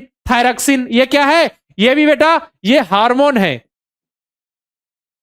ये हार्मोन है। ये किस ग्लैंड से स्त्रावित होता है, ये होता है थायराइड ग्लैंड से। अच्छा ठीक है, अब थायराइड ग्लैंड क्या है बेटा, यहां पे आपने देखा होगा थायराइड ग्लैंड, तो आयोडीन की कमी से कौन सा रोग होता है, गाइटर, आपको पता है ना। तो जो ये हार्मोन है, थायरॉक्सिन हार्मोन है, ये क्या करता है, it regulate the body metabolism and growth. ये शरीर की उपापचय दर, मतलब कि मेटाबॉलिज्म में क्या होता है बेटा, जब बोला जाता है ना कि शरीर में खाना लग रहा है कि नहीं, इतना खा रहे हैं लेकिन फिर शरीर का ग्रोथ नहीं हो रहा है, मतलब कि कहने का मतलब है आप ऐसा भोजन ले रहे हैं जिसमें कार्बोहाइड्रेट या फैट है लेकिन आपको एनर्जी नहीं मिल रही है सही से। आप प्रोटीन वाला भोजन ले रहे हैं लेकिन शरीर का सही से ग्रोथ नहीं हो रहा है, तो कहने का मतलब यही होता है मेटाबॉलिज्म यानी उपापचय की दर, मतलब खाना शरीर में लग रहा है या नहीं, ये उसको मेंटेन करता है थायरॉक्सिन हार्मोन। ठीक है, और विकास को भी। तो इस हार्मोन को बनाने के लिए आयोडीन की जरूरत पड़ती है। जब शरीर में आयोडीन की कमी हो जाती है तो ये जो थायरॉक्सिन हार्मोन है ये बनता ही नहीं है। अब जब थायरॉक्सिन हार्मोन नहीं बनेगा तो फिर थायराइड ग्रंथि रिलीज कैसे करेगी, सेक्रेट कैसे करेगी, क्योंकि बताइए थायराइड जो ग्रंथि है यानी कि ग्लैंड है, उसका काम क्या है, थायरॉक्सिन हार्मोन को सिक्रेट करना, स्रावित करना, ब्लड में डायरेक्ट भेजना, क्योंकि ये इंडोक्राइन ग्लैंड है, तो इंडोक्राइन ग्लैंड डायरेक्ट जो भी हार्मोन होता है उसको ब्लड में भेजती है। तो जब आयोडीन की कमी हो जाएगी, आयोडीन की कमी होगी तो थायरॉक्सिन क्या होगा, थायरॉक्सिन बनाने में कठिनाई होगी। जब आयोडीन की कमी हो जाएगी तो थायरॉक्सिन बनाने में कठिनाई होगी, तो थायरॉक्सिन भेजेगा कैसे, थायराइड ग्लैंड। तो फिर क्या होता है, ये पिट्यूटरी ग्लैंड आ जाता है, पीयूष ग्रंथि। पीयूष ग्रंथि क्या करता है, उसको एक्टिव कर देता है, किसको, थायराइड ग्लैंड को, और सचेत कर देता है। ठीक है, मतलब क्या भेजता है वो, थायराइड के लिए स्टिमुलेट हार्मोन भेजता है, जिससे इसकी जो इसका आकार है वो बड़ा हो जाता है। तो वो पूरा ट्राई करता है कि और अधिक से अधिक क्या है, थायरॉक्सिन हार्मोन का स्त्राव हो, सीक्रेट हो। लेकिन जब आयोडीन की कमी हो गई तो थायरॉक्सिन हार्मोन बनेगा ही नहीं, तो इसलिए इसका जो गला आपको बड़ा सा ऐसा दिखता है। समझ में आ गया। चलिए, बीपी लो बीपी हाई मैं बाद में बताऊंगा, ये सब बाद में बताऊंगा, है ना, वो अलग है बेटा, वो हम जब सर्कुलेटरी सिस्टम पढ़ेंगे ना। बीपी मतलब जैसे देखिए आपका जो हृदय जो धड़कता है 72 बार, ठीक है, तो जैसे ब्लड जैसे ऐसा होगा कि ब्लड आपके शरीर में आ रहा है, जो हृदय ऐसा पंप हो रहा है, फिर ऐसे ऐसा देखिए, यहां पे देखिए ऐसा, ठीक है, एक बार ऐसा हृदय आपका पंप होता है, ऐसा सिकुड़ता है, फिर ऐसा फैलता है, ऐसा ऐसा पंपिंग होती रहती है ना उसमें, ऐसे आपके हार्ट में। ठीक है, वही उसी के अनुसार डिसाइड किया जाता है बीपी हाई और बीपी लो। जब उसको ज्यादा प्रेशर लगाना पड़ता है, जब ब्लड में शरीर के सभी भागों तक ब्लड पहुंचाने में, तो बीपी हाई होती है। जब क्या होता है, प्रेशर ज्यादा नहीं लगता और शरीर के सभी भागों तक ब्लड नहीं पहुंचता, तो बीपी लो होता है। ठीक है, और ज्यादा प्रेशर लगाना पड़ रहा है, बहुत ज्यादा एफर्ट लगाना पड़ रहा है ब्लड को शरीर के सभी हिस्सों में, तो बीपी हाई। समझ में आया। ग्लूकोज मतलब जो आपका भोजन है बेटा, जो ग्लूकोज यहां पे शर्करा के रूप में, भोजन के रूप में देखा जाता है, शक्कर के रूप में, ठीक है ना। शर्करा यहां पे बस शुगर की बात हो रही है। चलिए आगे, अब देखिए एड्रेनेलिन है, ठीक है, एड्रेनेलिन, ये क्या है, ये भी हार्मोन है। ये सीक्रेट कहां से होता है, ये होता है मतलब कि स्त्रावित होने वाली ग्रंथि कौन है, कौन स्त्रावित करते हैं इसको, एड्रिनल ग्रंथि। कौन, एड्रिनल ग्रंथि। तो ये क्या करती है, एड्रिनल ग्रंथि ऐसे हार्मोन का, यानी कि ऐसे हार्मोन का क्या है, स्त्राव करती है। ये क्या है, जो रक्त में यानी ब्लड में नमक की मात्रा को नियंत्रित करते हैं। मतलब जो एड्रिनल ग्लैंड है वो ब्लड में एड्रेनेलिन जो हार्मोन है उसको रिलीज कर देता है, उसको स्त्राव कर देता है। ठीक है, यही आपको बताना चाह रहा था मैं। जैसे अचानक से गुस्सा आ गया, क्रोध आ गया, स्ट्रेस हो गया, उत्तेजना हो गई, या कोई आपके सामने कुत्ता आ गया, भय हो गया, अचानक से कोई इमरजेंसी वाली कंडीशन बन गई, तो आप उस समय कैसा डिसीजन लेंगे, किस तरीके से सोचेंगे, क्या रिएक्ट करेंगे, उसको ये नियंत्रित करता है कौन सा हार्मोन, उसको रिएक्ट करता है एड्रेनलिन। ठीक है, एड्रेनलिन जो हार्मोन है वो नियंत्रित करता है, और वो रिलीज कौन करता है, उसको सीक्रेट कौन करता है, एड्रिनल ग्रंथि। ठीक है ना, चलिए ये भी नोट रखिए। इसे हम लड़ो या भागो, फाइट और फ्लाइट, लड़ो या भागो, ठीक है, आप ग्लैंड भी मतलब हार्मोन भी कहते हैं। चलिए चलिए, अब देखिए, अभी तक हम इंडोक्राइन ग्लैंड देख रहे थे। इंडोक्राइन ग्लैंड, पहले ग्लैंड क्या होता है, जो भी हार्मोन होते हैं उसको शरीर में, शरीर से बाहर स्त्राव करता है। ठीक है, अब इंडोक्राइन मतलब जो जो भी हार्मोन है उसका कहां पे स्त्राव हो रहा है, डायरेक्ट ब्लड में। और एक्सोक्राइन ग्लैंड क्या होती है, डायरेक्ट ब्लड में नहीं, ये रक्त वाहिनियों के द्वारा, मतलब इनका वाहिनी डक्ट के द्वारा। ठीक है, exocrine gland secret substance into ductal system, मतलब देखिए उसमें डायरेक्ट ब्लड में आ रहा है, कोई डक्टल सिस्टम नहीं है, इसमें वाहिनियां होती है बेटा। ठीक है, कि इसको यहां से देखिए कि यहाँ पे आपकी श्वेत ग्रंथि है, तो उसको जैसे वाहिनी के द्वारा, ठीक है, वो सीधा शरीर से बाहर निकाला जाएगा पसीना को। ठीक है, लार है तो लार के लिए भी वाहिनी होगी कि यहाँ पे मुंह पे रिलीज होगा, लार ग्रंथि, लार यहां बनेगी। समझ में आ रहा है ना, जैसे दूध, ठीक है, तो उसकी भी देखिए ग्लैंड बनती है आपकी, मेमरी ग्लैंड। ठीक है, ग्रंथि होती है, तो जो जो फीमेल वगैरह में जो मिल्क आता है ना, फिर बच्चे उसको पीते हैं, तो ठीक है, आखिर जो दूध है, मिल्क है, वो बाहर निकल रहा है ना, ब्रेस्ट के माध्यम से उसको पीते हैं, है ना, निप्पल से जो निप्पल होता है वहां से क्या होता है, वहां से जो मिल्क आता है बच्चे पीते हैं, है ना, वो सब का ग्रोथ होता है। मैंने आपको ये सब तो सिखाया। ठीक है, ये सब मैंने आपको सिखा दिया था। जो फीमेल की अगर हम यहाँ पे बात करें, आंसू आंखों से निकल रहे हैं, तो कुल मिला के बात है कि अगर हम एक्सोक्राइन ग्लैंड की बात कर रहे हैं, तो एक्सोक्राइन ग्लैंड में क्या है, जो हार्मोन्स होते हैं या जो केमिकल होते हैं, हार्मोन मतलब जो केमिकल सब्सटेंस है, वो वाहनीय द्वारा यानी कि डक्ट के द्वारा भेजे जाते हैं शरीर के किसी भाग में या शरीर से बाहर। वही पसीना जैसे बताया आपके शरीर में निकल रहा है। ठीक है, लार जो उससे आपका जो स्लेवरी ग्लैंड होती है, सलाइवा जहां लार। ठीक है, इसका दूध मैंने बताया जो बच्चे पीते हैं। ठीक है, जो फीमेल में ब्रेस्ट का डेवलपमेंट होता है ना, फिर बच्चे दूध वगैरह पीते हैं ना, मैंने आपको बताया, तो दूध दे तो उसमें मेमरी ग्लैंड यानी दुग्ध ग्रंथियों का विकास होता है, तो वहां से जो मिल्क है वो आता है, फिर बच्चे निपल की सहायता से उसको पीते हैं। ठीक है, आप सभी को पता होगा ही। ठीक है, यहां तक क्लियर हो गया। ठीक है, मतलब उसमें नलिका होती है, कहने का मतलब है वो जैसे कि जो इंडोक्राइन ग्लैंड थी वो डायरेक्ट क्या करी थी, उस चीज को ब्लड में रिलीज करी थी, जबकि ये चीज क्या है, इसमें डक्ट नलिका होगी, नलिका के माध्यम से शरीर से बाहर निकाला जाता है। ठीक है, इसमें पाचक, ये पाचक एंजाइम भी बनाते हैं जो आंतों में भेज जाते हैं। समझ में आ रहा है, तो डाइजेस्टिव एंजाइम भी बनाते हैं। अभी देखें, जैसे उसके एग्जांपल हमने देखे थे, क्या क्या, पिट्यूटरी ग्लैंड, एड्रेनल ग्लैंड हो गई, और हमने क्या देखा था, और थायराइड ग्लैंड। इसमें देखें स्वेट ग्लैंड, पसीना ग्रंथि, इसका मिल्क ग्लैंड, दूध ग्रंथि जिसके माध्यम से दूध आता है ना फीमेल्स में। इसके बाद देखें स्लेवरी ग्लैंड यानी लार ग्रंथि। बस 10-5 मिनट की और क्लास होगी, है ना। अब देख लेते हैं, अभी हमने पेंक्रियाज को किस रूप में देखा था बेटा, पेंक्रियाज को हमने देखा था इंडोक्राइन ग्लैंड के रूप में। कब देखा था, जब वो किसका स्त्राव करे थे, इंसुलिन का, डायरेक्ट ब्लड में, जिससे क्या हो रहा है, शुगर लेवल जो है उसको मेंटेन किया जा रहा था। इंसुलिन आ रहा था तो शुगर को सभी जगह पहुंचा रहा था, तो मेंटेन था। लेकिन इंसुलिन की मात्रा कम हो गई, इंसुलिन हार्मोन की, तो फिर क्या होता है, ब्लड में क्या आ गया, शुगर, तो फिर डायबिटीज हो जाता है। तो वहां पे हमने देखा pancreas as a endocrine gland. अब देखेंगे pancreas as a exocrine gland. ठीक है, बाह्य स्रावी ग्रंथियां। तो अग्न्याशय से पाचक एंजाइम यानी डाइजेस्टिव एंजाइम निकलते हैं। अच्छा, समझ में आ रहा है ना। अब इससे अग्न्याशय से यानी पेंक्रियाज से, पेंक्रियाज से क्या है, डाइजेस्टिव एंजाइम निकलते हैं, ठीक है। ट्रिप्सिन निकलता है, ट्रिप्सिन जो प्रोटीन को पचाने में मदद करता है, लाइपेस जो वसा को पचाने में मदद करता है, एमाइलेज जो कार्बोहाइड्रेट को पचाने में मदद करता है, ठीक है। तो ये एंजाइम एक डक्ट, एक नली की सहायता से कहां पहुंचते हैं, आंत में, मतलब पर्टिकुलर शरीर के जिस भाग में जरूरत है वहां भेजे जाते हैं, ठीक है, जिससे भोजन का पाचन हो जाता है। जब हम भोजन में यही सब तो खाते हैं ना, फैट, कार्बोहाइड्रेट और प्रोटीन, इनका पाचन हो जाता है, आंत में भेज जाता है और इनका पाचन हो जाता है। अब देखिए यहां पे जो पेंक्रियाज है वो इंडोक्राइन और एक्सोक्राइन, मतलब यहां पे एक्सोक्राइन ग्लैंड के रूप में काम कर रहा है, वहां इंडोक्राइन के रूप में, मतलब समझिए एक होता है mixed gland, pancreas mixed gland के अंतर्गत आता है, इंडोक्राइन की तरह भी काम करता है और एक्सोक्राइन की तरह भी काम करता है। वसा मतलब फैट बेटा, जो हम फैट खाते हैं, वसा मतलब फैट, वसा मतलब फैट्स।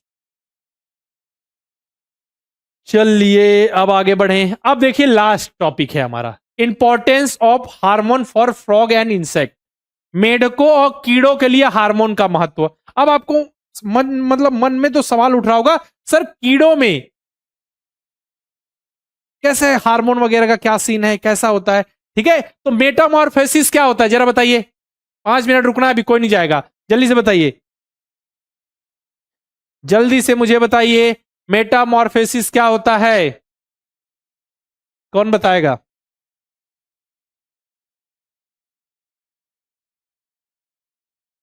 अभी तक किसी का आंसर नहीं आया, जल्दी जल्दी। मेटामॉर्फोसिस कल की क्लास में बताया था, changes of larva into adult, ठीक है, एडल्ट फ्रॉग, ठीक, मतलब कि लार्वा से एडल्ट रूप में बन जा रहा है, ठीक है, ठीक है। कायांतरण, ठीक है, मुझे पता है बिल्कुल, तो बताइए ना,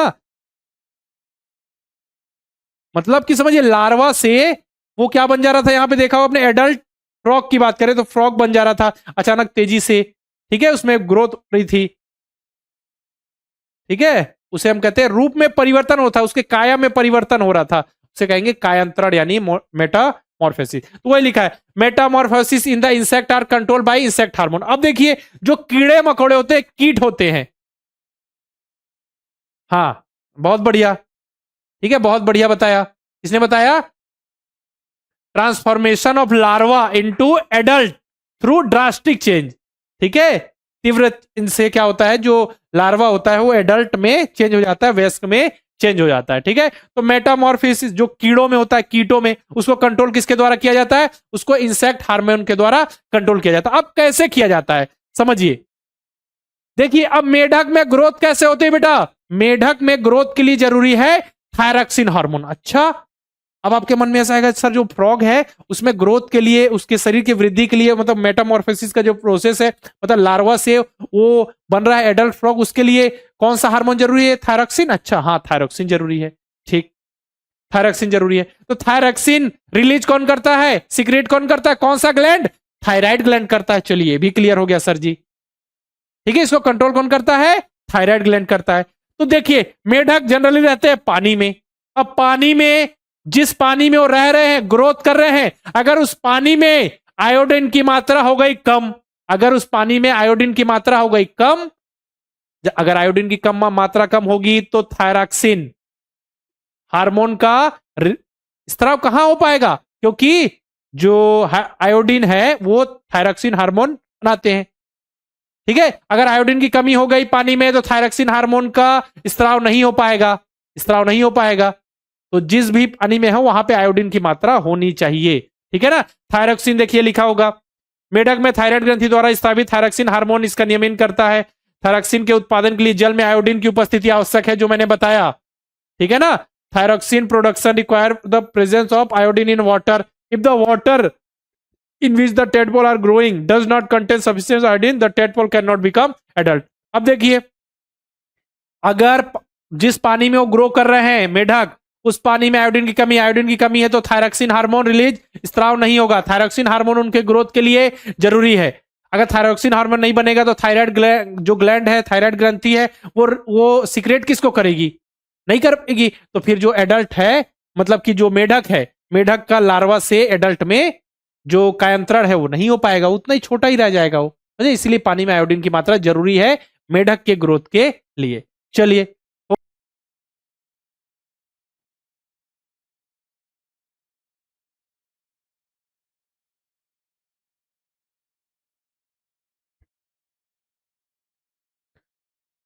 डियर स्टूडेंट्स, एक बार फिर से स्वागत है आप सभी का आज की क्लास में। जल्दी से फटाफट से सभी बच्चे जुड़ जाइए, फिर आज की क्लास को हम बहुत ही बेहतरीन ढंग से स्टार्ट करेंगे। कल हमने एक नया चैप्टर स्टार्ट किया था जिसका नाम था reaching the age of adolescence, मतलब किशोरावस्था की ओर हम धीरे धीरे बढ़ रहे हैं। तो हमारे शरीर में क्या क्या चेंजेस आ रहे हैं, है ना, हम किस तरीके से अपनी जो रिप्रोडक्शन मेच्योरिटी उसको प्राप्त कर रहे हैं, इन चीजों को हम पढ़ रहे थे। तो अब हम आगे कंटिन्यू करेंगे। अब देखेंगे हम रिप्रोडक्शन फेस यानी जनन काल क्या होता है, रिप्रोडक्शन फेस। ठीक है, जैसे कि समझिए रिप्रोडक्शन फेस का मतलब इतना सा है, सिंपल सा, कि जो मेल की बात करें तो टेस्टिस से जो स्पर्म निकल रहा है, ठीक है, तो उनका जो जनन काल यानी कि रिप्रोडक्शन फेस स्टार्ट हो जाता है, उनका प्रारंभ माना जाता है। ठीक है, और अगर हम बात मान करें फीमेल में, तो फीमेल में जो ओवरी है, अंडाशय से एग यानी ओवा रिलीज होना स्टार्ट हो जाता है। तो उस फेस को अगर फीमेल में बात करें तो वो होता है उनका रिप्रोडक्शन फेस। स्टार्ट होता है, मैं कहने का मतलब है ना कि एग रिलीज होना स्टार्ट हो गया मतलब रिप्रोडक्शन फेस स्टार्ट हो गया। उसी प्रकार जो मेल में स्पर्म प्रोड्यूस होना स्टार्ट हो गया तो फिर क्या होता है, उनका रिप्रोडक्शन फेस स्टार्ट हो गया। ये कब से कब तक चलता है, अभी तो हमने बात कर ली स्टार्टिंग की कि यहां से यहां तक वो स्टार्ट होता है, लेकिन कब तक चलता है, तो जैसे गर्ल्स में बात करें तो 10 से 12 साल की उम्र में ये स्टार्ट हो जाता है एग का प्रोडक्शन, अंडाणु, है ना। और ये कब तक चलता है, ये लगभग 50 साल की उम्र तक चलता है, 45 से 50 साल तक। लेकिन अगर फीमेल के कंपैरिजन में बात करें, मेल में रिप्रोडक्शन जो फेस होता है वो लंबे समय तक चलता है। फीमेल के कंपैरिजन में मेल में लंबे समय तक चलता है। समझ में आ रहा है ना। अर्णव, रुचि, राघवेंद्र, वॉइस क्लियर है बेटा, स्क्रीन क्लियर है, जल्दी से बताइए। बिना समय बर्बाद किए हम सीधे अपने टॉपिक पे आ जाते हैं, है ना। बिल्कुल बढ़िया बेटा, बढ़िया। अब सीधे हम टॉपिक पे आ गए हैं। हमारा टॉपिक है रिप्रोडक्शन फेज, यानी कि sperm production and egg release होना स्टार्ट हो गया, फीमेल में एग एंड मेल में स्पर्म, तो इसे हम कहते हैं रिप्रोडक्शन फेज। तो जब ये स्टार्ट होता है फीमेल में 10 से 12 साल की उम्र में, खत्म कब हो जाता है, ये 40 से 50 साल की उम्र में। लेकिन अगर मेल की बात करें तो मेल में ये चीजें स्टार्ट होती है आपकी लगभग 12 के बाद, 13-14 साल की उम्र में स्टार्ट होती है, और ये फीमेल से ज्यादा समय तक चलती है ना। जो ये रिप्रोडक्शन फेज होता है मेल में फीमेल के कंपैरिजन में ज्यादा लंबे समय तक होता है। ठीक है, ये क्लियर हो गया, समझ में आ गया। मतलब कि ये देखिए यहां से ये ओवरी है, ओवरी से एग रिलीज होना स्टार्ट हो जाएगा। इसके बाद अगर बात करें, ये देखिए आपका टेस्टिस है, टेस्टिस से जो टेस्टिस की जो वाहिनियां होती है, टेस्टिस डक्ट होती है ना, वाहिनियां होती है, उससे फिर ये स्पर्म यहाँ से पेनिस से बाहर निकलता है, तो ये उनका रिप्रोडक्शन फेज स्टार्ट हो गया, समझ लीजिए। चलिए, इसके बाद मेंस्ट्रुएशन साइकिल पढ़े, रजोधर्म जिसे ऋतु स्त्राव भी कहते हैं। तो अब ध्यान से समझिएगा मैं जो बताऊंगा, ठीक है, समझिएगा ध्यान से, बिल्कुल आराम से सुनिएगा। अब मैं क्या बता रहा हूं, जैसे ही जो एग है, ठीक है, फीमेल की बात हो रही है, फीमेल में जो एग है वो मैच्योर हो जाता है यानी परिपक्व हो जाता है, तो जो जो अंडाशय होता है यानी ओवरी से वो एग बाहर आता है। ठीक है, अब वो एग बाहर आ रहा है, तो जैसे ही वो एग बाहर आता है उस समय जो यूटेरस होती है, यूटेरस, तो यूटेरस यानी गर्भाशय, वो अपनी जो दीवार है, जो उसकी वॉल है, उसको मोटा कर लेता है, थिक कर लेता है। क्यों? क्योंकि उसे लगता है अब एग रिलीज हो रहा है और इधर से स्पर्म आएगा और दोनों का फर्टिलाइजेशन हो जाएगा, दोनों का निषेचन हो जाएगा। निषेचन होने के बाद निषेचन होगा, जाइगोट बनेगा, फिर अपना क्या एम्ब्रियो बनेगा, फिर वहां मतलब उसको गर्भाशय जो अपना वो क्या है यूटेरस है, यूटेरस की जरूरत पड़ेगी, मतलब वहां पे फर्टिलाइजेशन होगा। फर्टिलाइजेशन के बाद वो यूटेरस में ही तो ठहरता है ना, मतलब फेलोपियन ट्यूब से होता हुआ यूटेरस में ही तो ठहरता है। ठीक है, तो जो एग रिलीज हुआ फेलोपियन ट्यूब में, ऐसा इधर से इस पर जा रहा है, फेलोपियन ट्यूब में उनका फर्टिलाइजेशन हो गया, और इधर क्या हुआ, जो यूटेरस है उसने अपनी दीवार को मोटा कर लिया ताकि वो जो भी भ्रूण बने उसको रख सके, यूटेरस में ही तो गर्भाशय में रहता है। ठीक है, ये तो हमको समझ में आ गया। इसके बाद जो भी नॉर्मल प्रोसेस होता है आगे कि मान के चलिए फर्टिलाइजेशन हो गया, फर्टिलाइजेशन होने के बाद जो फर्टिलाइजेशन के बाद आगे जाइगोट, फिर वो एम्ब्रियो में चेंज हुआ, फिर फीटस बना, फिर बच्चा बन जाएगा। कहाँ रहता है ये? गर्भाशय में होता है। ठीक है, बस आपका निषेचन जो होगा वो किसमें होगा? फैलोपियन ट्यूब में। फिर आगे बढ़ते हुए कोशिका डिवीजन होगा, फिर गर्भाशय में जाके भ्रूण रहेगा, फिर फीटस, फिर वहीं से बच्चे का जन्म हो जाएगा। ये हो गया। लेकिन अब हमेशा जब एग रिलीज हो रहा है तो हमेशा स्पर्म आएगा, जरूरी है क्या? मतलब कि स्पर्म से उसका फर्टिलाइजेशन होगा? जरूरी नहीं है। अब एग तो रिलीज होता है, एग रिलीज होना स्टार्ट हो गया क्योंकि उनका रिप्रोडक्शन फेज स्टार्ट हो चुका है फीमेल में। तो एग रिलीज हुआ, ठीक है। तो जैसे ही एग रिलीज होता है, जो यूटेरस की जो दीवार है, वॉल है, उसको थिक हो जाती है। वो क्या थिक हो जाती है? मोटी हो जाती है। ठीक है, मोटी हो गई। अब इधर से स्पर्म तो आया नहीं, स्पर्म नहीं आया तो दोनों फर्टिलाइज, मतलब कि फर्टिलाइज नहीं हो पाया। जो एग है वो फर्टिलाइज नहीं हो पाया। अब क्या होगा? अब उस एग जो है वो निकल चुका है फैलोपियन ट्यूब से आगे, मतलब एग जो है रिलीज हो चुका है। अब वो बाहर आएगा। अब जबकि जो यूटेरस की दीवार है वो हो चुकी है मोटी, ठीक है, उसमें ब्लड वेसल्स वगैरह है। ठीक है, तो क्या होता है? एग उन ब्लड वेसल्स के साथ वो एग बाहर आ जाता है। तो ब्लड के रूप में वो एग बाहर आता है। ये लगभग समझिए हर महीने 28 से 30 दिन में ये होता है। समझ में आ रहा है? मतलब वो एग रिलीज हुआ, वो किसका वेट कर रहा है? वो स्पर्म का। स्पर्म का वेट कर रहा है कि फर्टिलाइज हो जाए और गर्भाशय में स्थापित हो जाए, फिर क्या हो, धीरे से बच्चा बन जाए, बेबी बन जाए। लेकिन अब एग तो आ गया, लेकिन स्पर्म आया नहीं, तो फर्टिलाइज हुआ नहीं, तो अब वो एग बाहर निकल जाता है। ठीक है, तो यही दिखाया गया। देखिए यहां से फिर वही जो एग है यहां से ऐसा ऐसा आया, फिर ये ब्लड के रूप में, क्योंकि उसमें जो दीवार, जो यूटेरस की दीवार है, जो वॉल है, वो थिक हो जाती, मोटी हो जाती है, उसमें ब्लड वेसल्स वगैरह हो जाती है। तो वो ब्लड वेसल्स को पूरा उड़ती हुई सीधा जो एग है वो बाहर निकल जाता है। समझ में आया? इसे ही कहते हैं हम मेंस्ट्रुएशन साइकिल। ठीक है, ऋतु स्त्राव, रजोधर्म, या इसे ही पीरियड्स कहते हैं जो गर्ल्स में आते हैं। समझ में आया? और ये लगभग हर महीने में 28 से 30 दिन में ये आते हैं। ठीक है, एग रिलीज कब होता है? ये लगभग जब पीरियड्स आता है तो उसको 14th डे ही एग रिलीज होता है। फिर वो वेट करता है 24 से 48 घंटे कि कोई आ जाए, मतलब कोई स्पर्म आ जाए फर्टिलाइजेशन के लिए। मतलब कुछ उस पीरियड में अगर कोई स्पर्म आ गया तो फर्टिलाइज जल्दी हो जाता है। ठीक है, और जो ब्लड के रूप में ऐसा निकलता है, खून के रूप में, ये होता है जो पीरियड्स जिसे कहते हैं रजोधर्म या ऋतु स्त्राव। ठीक है, अब देखते हैं, समझिए, जब पहला ऋतु स्त्राव यानी रजोधर्म या फिर इसे पीरियड्स कहें, मेंस्ट्रुअल साइकिल, जब पहला आता है, ठीक है, गर्ल्स में पहला ऋतु स्त्राव यौनारंभ में होता है। The first menstrual flow begin in puberty, in term menarche. इसे क्या कहते हैं? मेनार्की कहते हैं या रजो दर्शन कहते हैं। समझ में आ गया? जो हो रहा है उसे कहेंगे क्या?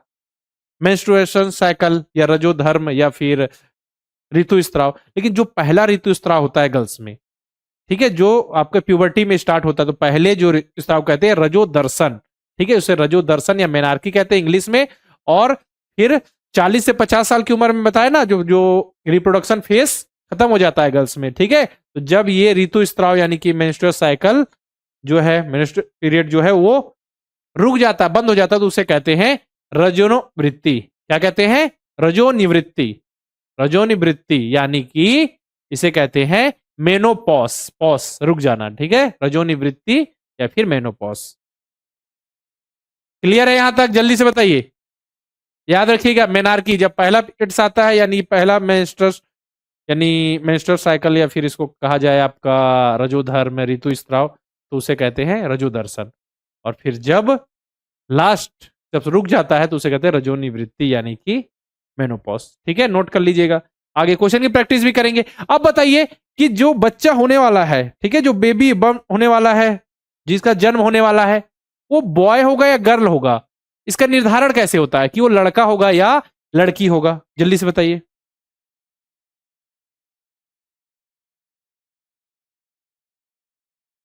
कि जो बेबी है वो बॉय होगा या गर्ल होगा? जो बच्चा होने वाला है, जो शिशु होने वाला है, वो लड़का होगा या लड़की होगा? उसका निर्धारण कैसे होता है? तो उसका निर्धारण जो होता है, ठीक है, उसके निर्धारण का जो मैसेज होता है, संदेश होता है, वो किसमें होता है? वो जो निषेचित अंडाणु होता है, जो फर्टिलाइज एग होता है, मतलब जो फर्टिलाइज एग मतलब जो एग स्पर्म से फर्टिलाइज होता है उसके कोशिका, वो तो देख फर्टिलाइज हो गया मतलब एक खुद कोशिका है, तो उस कोशिका के केंद्रक यानी न्यूक्लियस में जो धागे जैसी संरचना होती है जिसे हम गुणसूत्र कहते हैं उसमें होती है। ठीक है, समझ में आया? उसमें छुपी होती है कि वो गर्ल्स होगा या बॉय होगा, वो गर्ल होगा या बॉय होगा, यानी लड़का होगा या लड़की। ठीक है, समझ में? जन्म लेने वाले शिशु के लिंग यानी कि सेक्स यानी मेल है या फीमेल का निर्धारण का निर्धारण का संदेश कहां छिपा होता है? निषेचित जो अंडाणु होता है, फर्टिलाइज एग होता है, या फिर उसे यूगुमनज कह लेते हैं हम, जो जाइगोट कह लेते हैं। ठीक है, तो जाइगोट जैसे एक कोशिका है, तो उस कोशिका में धागे जैसी संरचना पाई जाती है। ठीक है, कोशिका के केंद्रक में, कहा? जैसे कि जाइगोट है, ये कोशिका बन गई।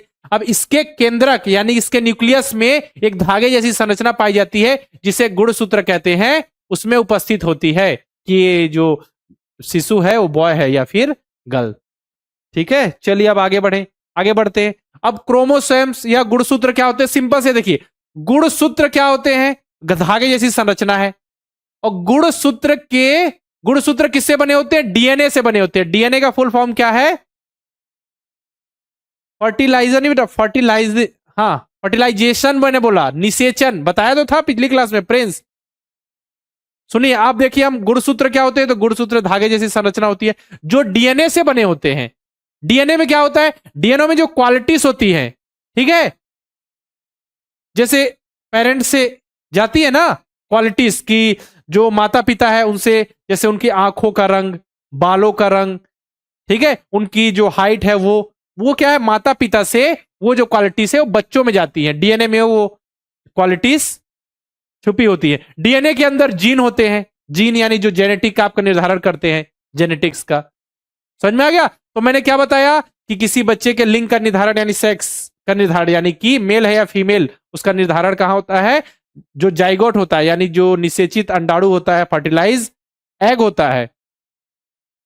ठीक है, उस कोशिका के केंद्रक यानी कि न्यूक्लियस में जो धागे जैसी संरचना होती है वहां होता है। अब न्यूक्लियस मैंने बता दिया, मतलब कि क्रोमोसोम्स क्या होता है मैंने बता दिया आपको। ठीक है, तो याद रखिए सभी मनुष्य में 23 जोड़ी गुणसूत्र पाए जाते हैं, जिसमें से 22 जोड़ी, जैसे कि मैं समझाता हूं आपको। ये बॉय है और ये गर्ल है मान लेते हैं। ठीक है, तो टोटल कितने पेयर पाए जाते हैं? 23 जोड़ी गुणसूत्र पाए जाते हैं। 23 जोड़ी यानी 23 पेयर। ठीक है, 23 पेयर मतलब कि टोटल कितने पेयर है? मतलब 2, तो 23 पेयर मतलब 46। ठीक है, 46 गुणसूत्र गर्ल्स में भी और बॉयज में भी। तो इसमें क्या होता है? 44 तो सेम टू सेम होते हैं, 44 तो सेम टू सेम होते हैं, लेकिन दो अलग होते हैं। बॉय है तो XY और गर्ल्स है तो 44 तो सेम होंगे दोनों में, और गर्ल्स है तो XX क्रोमोसोम्स, है ना? ऐसा कैसे होता है अभी मैं बताऊंगा। 23 जोड़ी गुणसूत्र पाए जाते हैं। अब ये होता कैसे है? देखिए, जितनी भी कोशिकाएं हैं उसमें 23 पेयर यानी कि 46 गुणसूत्र पाए जाते हैं, लेकिन जो स्पर्म है, स्पर्म जो सेल है, ठीक है, उसमें 23 गुणसूत्र, और जो एग है उसमें 23 गुणसूत्र पाए जाते हैं। ठीक है, तभी तो मिल करके, नहीं तो 46 मिलकर 92 नहीं हो जाएंगे। नहीं, बाकी सभी जितनी भी कोशिकाएं हैं उसमें 46 गुणसूत्र पाए जाते हैं। याद रखिए 46 गुणसूत्र मतलब 23 जोड़ी। अब जैसे अब क्या करना है? एग और स्पर्म से बच्चा उत्पन्न हो रहा है ना, ठीक है, तो अब जैसे 23 मिलके ही तो 46 होंगे, तभी तो क्या कोई एक शिशु बनेगा ना। ठीक है, तो सभी कोशिकाओं में कितने होते हैं? सभी कोशिकाओं के केंद्रक में, कोशिकाओं में नहीं, कोशिकाओं के केंद्रक में गुणसूत्र पाए जाते हैं। मैंने बताया ना कि कोशिकाओं के जो भी सेल है उसके न्यूक्लियस में क्या है? गुणसूत्र है, जो धागे जैसी संरचना पाई जाती है। तो कहने का मतलब सभी जितने भी कोशिकाएं हैं, जितने भी सेल्स हैं, उनके न्यूक्लियस में 23 पेयर यानी कि 46 गुणसूत्र होते हैं, लेकिन जो स्पर्म है एंड एग है उसमें 23 गुणसूत्र पाए जाते हैं। क्लियर है? चलिए, अब इसमें से 2 गुणसूत्र क्या करते हैं?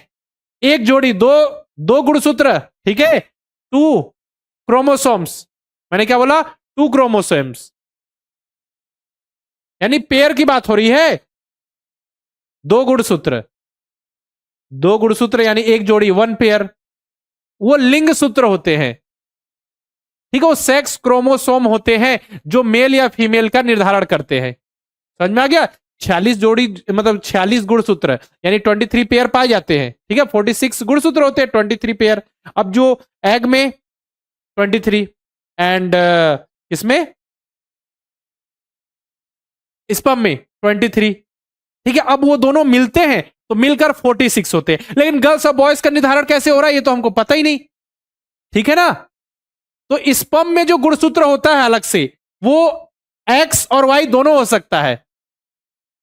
ठीक है, स्पर्म में जो गुणसूत्र होता है वो एक्स मतलब कि क्रोमोसोम होता है वो एक्स और वाई दोनों हो सकता है।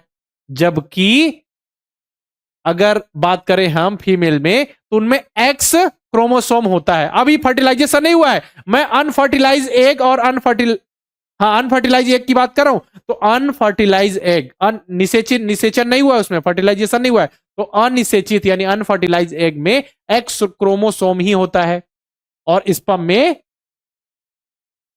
एक्स और वाई दोनों क्रोमोसोम्स होते हैं। ठीक है, कहां होते हैं?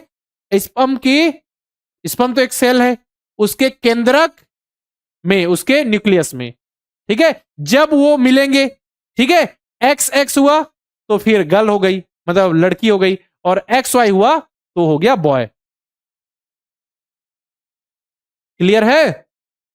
और कुल मिला के समझिए, जो भी क्वालिटीज है पेरेंट्स से मतलब मम्मी पापा से बच्चों में कैसे आती है, कैसे बताया मैंने? क्या बताया? कोशिकाओं के केंद्रक में गुणसूत्र होते हैं। गुणसूत्र क्या होते हैं? ये डीएनए से बने होते हैं।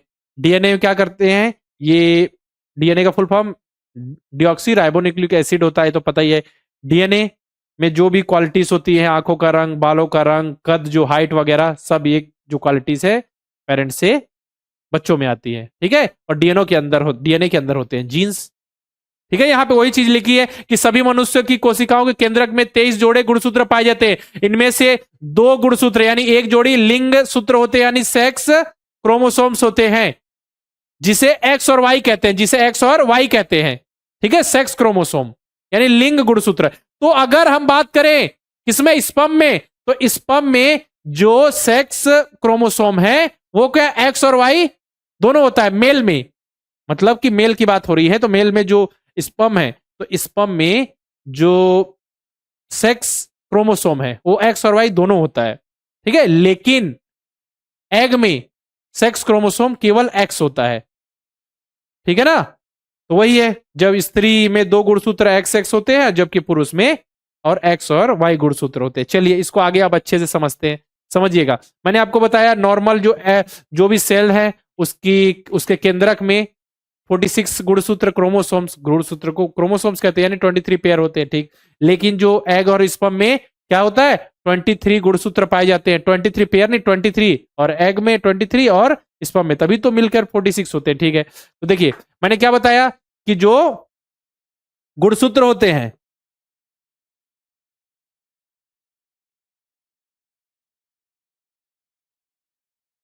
ठीक है, जो शुक्राणु होता है, जो स्पर्म होता है, उसमें 2 प्रकार के गुणसूत्र हो गए। तो देखिए अभी मैं आपको इसको समझा देता हूं अच्छे से।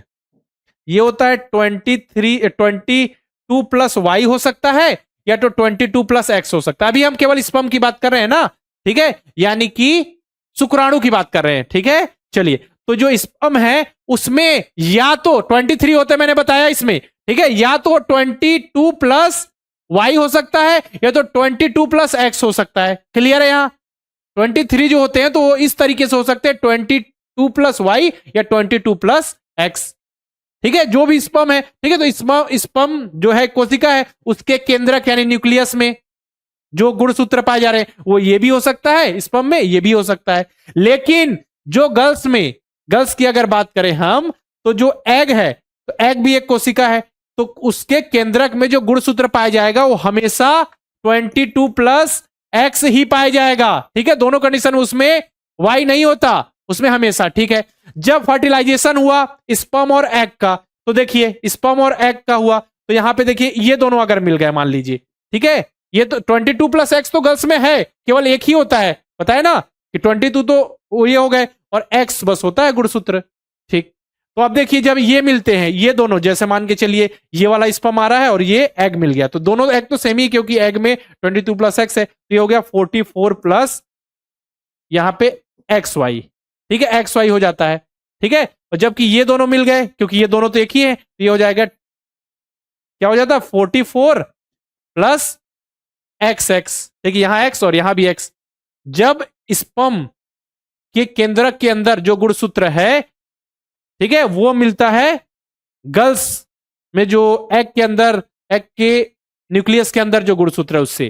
ठीक है, तो गर्ल्स में तो 22 प्लस एक्स ही होगा, 22 प्लस एक्स, और बस बॉयज के जो शुक्राणु है, यानी कि जो स्पर्म है, स्पर्म जो कोशिका है उसके केंद्रक में गुणसूत्र एक्स भी हो सकता है, वाई भी हो सकता है। ठीक है, वो नहीं पता कि किस स्पर्म में एक्स होगा, किसमें वाई होगा, लेकिन एक्स और वाई कुछ भी हो सकता है। ठीक है, तो ये दोनों मिल गए। ठीक है, तो 44 प्लस एक्स वाई हो गया तो बॉय बन गया। ठीक है, और ये दोनों मिल गया तो 44 प्लस एक्स एक्स हो गया, तो ये क्या हो गया, गर्ल्स बन गए। तो आपको यही तो मैं बताना चाह रहा था कि 44 प्लस एक्स एक्स और यहां पे 44 प्लस एक्स वाई, इस केस में बन रहा है बॉय, इस केस में बन रहा है गर्ल। ठीक है, तो 44 मतलब क्या, 22 पेयर सेम टू सेम होते हैं, 22 पेयर बिल्कुल सेम टू सेम होते हैं। बस ये निर्धारण करता है किसका, लिंग का, यानी कि सेक्स का, कि मेल होगा या फीमेल। एक्स वाई हुआ तो मेल और एक्स एक्स हुआ तो गर्ल। ठीक है, क्लियर है, बताइए सबको क्लियर है। और याद रखिए, जन्म से पूर्व sex chromosome of the father determine the sex of an unborn baby. कहने का मतलब है कि जन्म से पूर्व, ठीक है, बच्चे का जन्म नहीं हुआ तो जन्म से पूर्व लिंग का निर्धारण यानी सेक्स का निर्धारण उसके पिता के गुणसूत्र द्वारा किया जाता है, उसके पिता के लिंग गुणसूत्र के द्वारा किया जाता है। कहने का मतलब यह है, देखिए जो फीमेल है उसमें जो एग होगा, एग में तो हमेशा 22 प्लस एक्स ही होगा, कैसा भी एग हो। ठीक है, चाहे वो किसी भी ओवरी से, किसी भी अंडा से, 2 अंडाशय होते हैं, कहीं से भी रिलीज हो, वो हमेशा 22 प्लस एक्स ही होगा। मतलब कि फीमेल में जो सेक्स क्रोमोसोम होता है वो एक्स ही होता है। ठीक है, लेकिन मेल में वो एक्स या वाई कुछ भी हो सकता है। मतलब स्पर्म में, स्पर्म के केंद्रक में जो गुणसूत्र होता है वो एक्स और वाई कुछ भी हो सकता है, सेक्स क्रोमोसोम। अच्छा, तो अब देखिए कौन सा निकल रहा है स्पर्म से, कौन सा गुणसूत्र है तो पता नहीं, तो जो भी होगा, जैसे एक्स निकला और उसके साथ उसके साथ एग के साथ फर्टिलाइज हो गया तो एक्स एक्स बन गया, वाई वाला आया तो वाई एक्स के साथ फर्टिलाइज हो तो एक्स वाई बन गया, तो यहाँ पे बॉय हो गया, यहाँ पे गर्ल्स हो गई। ठीक है, तो याद रखिए जन्म से पूर्व, याद रखिए क्वेश्चन पूछा जा सकता है, जन्म से पूर्व शिशु के लिंग का यानी सेक्स का निर्धारण किसके द्वारा किया, उसके पिता के सेक्स क्रोमोसोम यानी कि लिंग गुणसूत्र के द्वारा किया जाता है, फीमेल के नहीं। ऐसा नहीं होता, पहले एक मिथ है, एक मिथ है, ठीक है, कि जो भी होगा कि लड़का होगा या लड़की होगी, इसका जो निर्धारण होता है ये फीमेल के क्रोमोसोम पे डिपेंड करता है। बिल्कुल नहीं, ये मेल क्रोमोसोम पे डिपेंड करता है, क्योंकि फीमेल में जो के न्यूक्लियस में, मतलब एग के न्यूक्लियस में जो क्रोमोसोम है तो 22 प्लस एक्स ही होगा बेटा, 22 प्लस एक्स ही होगा। बस ये जो चेंज होता है किसमें होता है, मेल के जो, मतलब स्पर्म के केंद्र के जो क्रोमोसोम उसमें बस चेंज होता है एक्स और वाई, उसके अनुसार पता चलता है बॉयज है या गर्ल्स। ठीक है, तो निर्धारण कौन करता है, पिता के लिंग सूत्र यानी कि sex chromosome of father. 2 sperm नहीं होते बेटा। ठीक है, जैसे कि कोई एक स्पर्म है, ठीक है, ये स्पर्म ऐसा आया, ठीक है, अब वो फर्टिलाइज हुआ तो हो सकता है कि उस स्पर्म के केंद्रक में 22 प्लस एक्स हो, ठीक है, जो फर्टिलाइज हुआ। ठीक है, अब देखिए हो सकता है 22 प्लस एक्स हो सकता है कि जो फर्टिलाइज हुआ 22 प्लस वाई हो, जरूर नहीं कि दोनों एक साथ हो, दो ऐसा नहीं होता।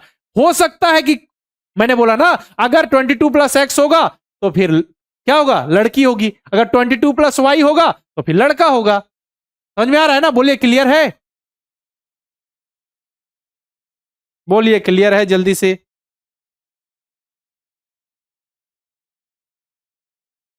क्लियर है ना, 22 प्लस, अगर स्पर्म में जो गुणसूत्र है वो 22 प्लस एक्स हुआ तो एक्स एक्स मिल जाएंगे, गर्ल्स का तो एक्स रहेगा।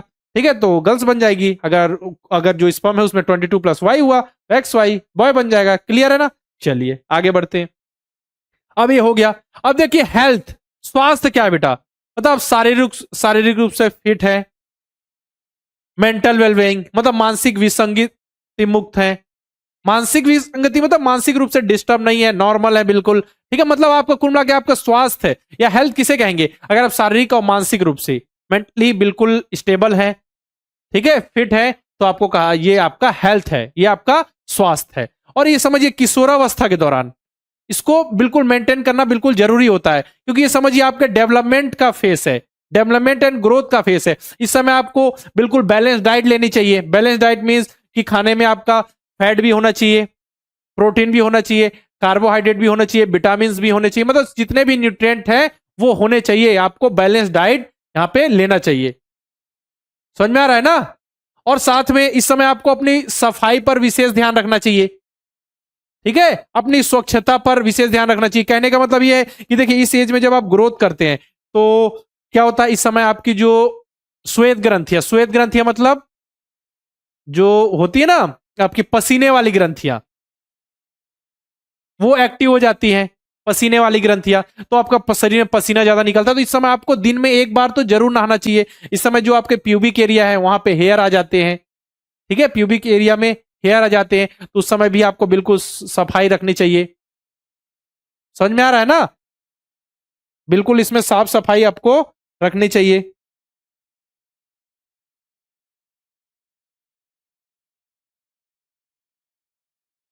और ऐसा नहीं रखेंगे, सफाई नहीं रखेंगे, नहीं नहाएंगे, ठीक है। और आप आपको पता है इस एज में जब आप ग्रो कर रहे हैं तो ये जो श्वेत ग्रंथियां हैं, ठीक है, जो पसीने वाली ग्रंथियां हैं, ठीक है, ये वाली एंड क्या है, क्रिया सिलेक्टिव हो जाती है। तो आप ध्यान नहीं रखेंगे, सफाई नहीं करेंगे, तो फिर आपको बैक्टीरियल इन्फेक्शन हो सकता है, जीवाणु से संबंधित संक्रमण हो सकता है, ठीक है। उसी प्रकार गर्ल्स में बात करें तो इस एज में प्यूबिक एरिया जो वगैरह उसको सफाई साफ रखना चाहिए, है ना। बताया ना मैंने, हेयर वगैरह, पसीना, इस समय भी पसीना वगैरह यानी श्वेत ग्रंथियां एक्टिव हो जाती हैं।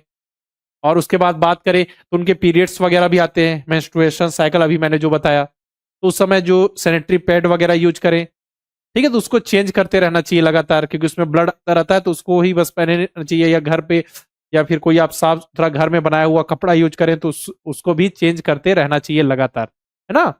समझ में आ रहा है ना। ओके, ठीक है, तो समझिए हेल्थ की बात हो रही है यहाँ पे,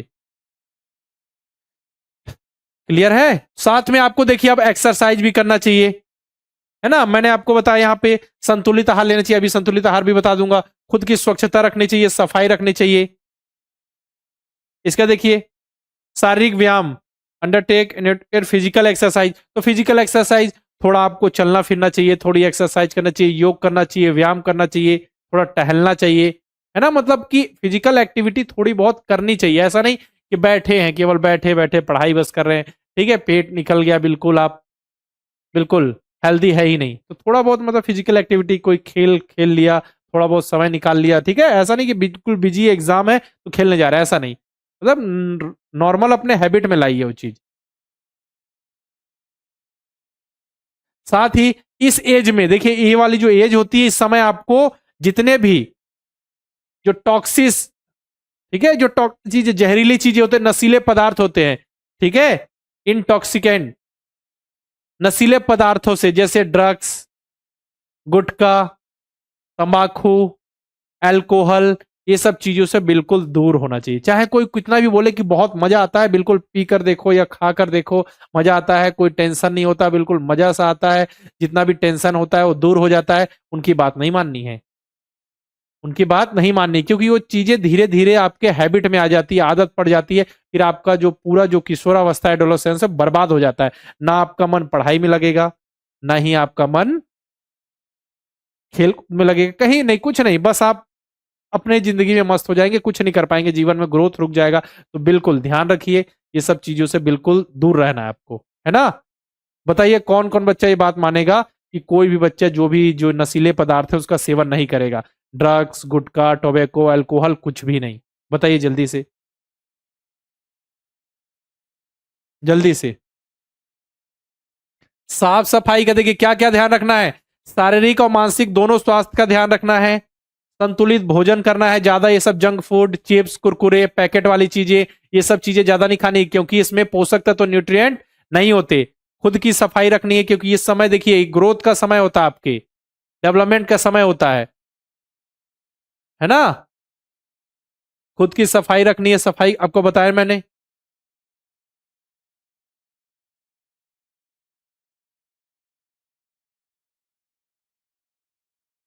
ठीक है, कोई हाँ सब बात मानेंगे ना, बिल्कुल गुड। और देखिए जो अच्छे अच्छे खाने जो संतुलित भोजन में, जैसे फल वगैरह खाइए, ये सब चीजें आपको खाना है, खाना खाना है। अब संतुलित आहार किसे कहते हैं? Balance diet. बैलेंस डाइट का मतलब क्या? बैलेंस डाइट मतलब जिसमें सभी न्यूट्रिएंट हो। ठीक है, जैसे उस भोजन में आपको प्रोटीन भी मिल जाए, कार्बोहाइड्रेट भी मिल जाए, आपको फैट भी मिल जाए, ठीक है, उसमें आपको मिनरल्स भी मिल जाए, विटामिन भी मिल जाए, पर्याप्त मात्रा में हो सब कुछ, उस भोजन को हम क्या कहते हैं? बैलेंस डाइट कहते हैं। तो भारतीय हमारे घर के जो भोजन में रोटी, चावल, दाल, सब्जियां होती हैं, इनमें आपको सारी चीजें मिल जाती है। ठीक है, जैसे रोटी चावल में आपको कार्बोहाइड्रेट मिल गया, दाल में आपको क्या हो गया? दाल में आपको मिल जाता है प्रोटीन, मिल जाता है, सब्जियां उनमें फाइबर मिल जाता है। ठीक है, इस तरीके से। और आप घी वगैरह खाएंगे, उसमें फैट मिल जाता है, घी खाने के लिए बोला जाता है थोड़ा बहुत घी खाइए। हाँ मैं मानूंगा, बिल्कुल मानना है बेटा, मानना ही है बात। ठीक है ना, चलिए बस इतना ही बैलेंस डाइट। और जैसे कि मिनरल्स में बात करें तो जो आयरन है बेटा, आयरन वो शरीर में रक्त का निर्माण करता है। आयरन पता है ना, आयरन यानी कि जो लौह है वो शरीर में क्या है? रक्त का निर्माण करता है, रुधिर का निर्माण करता है। ठीक है, तो अब देखा होगा आपने शरीर में आयरन की कमी हो गई, आयरन की कमी हो गई तो देखा होगा कि इनेमिया हो जाता है। इनेमिया, एनीमिया हो जाता है ना, मतलब कि खून की कमी हो जाती है। तो हमको ऐसा भी खाना है जिसमें लौह तत्व हो।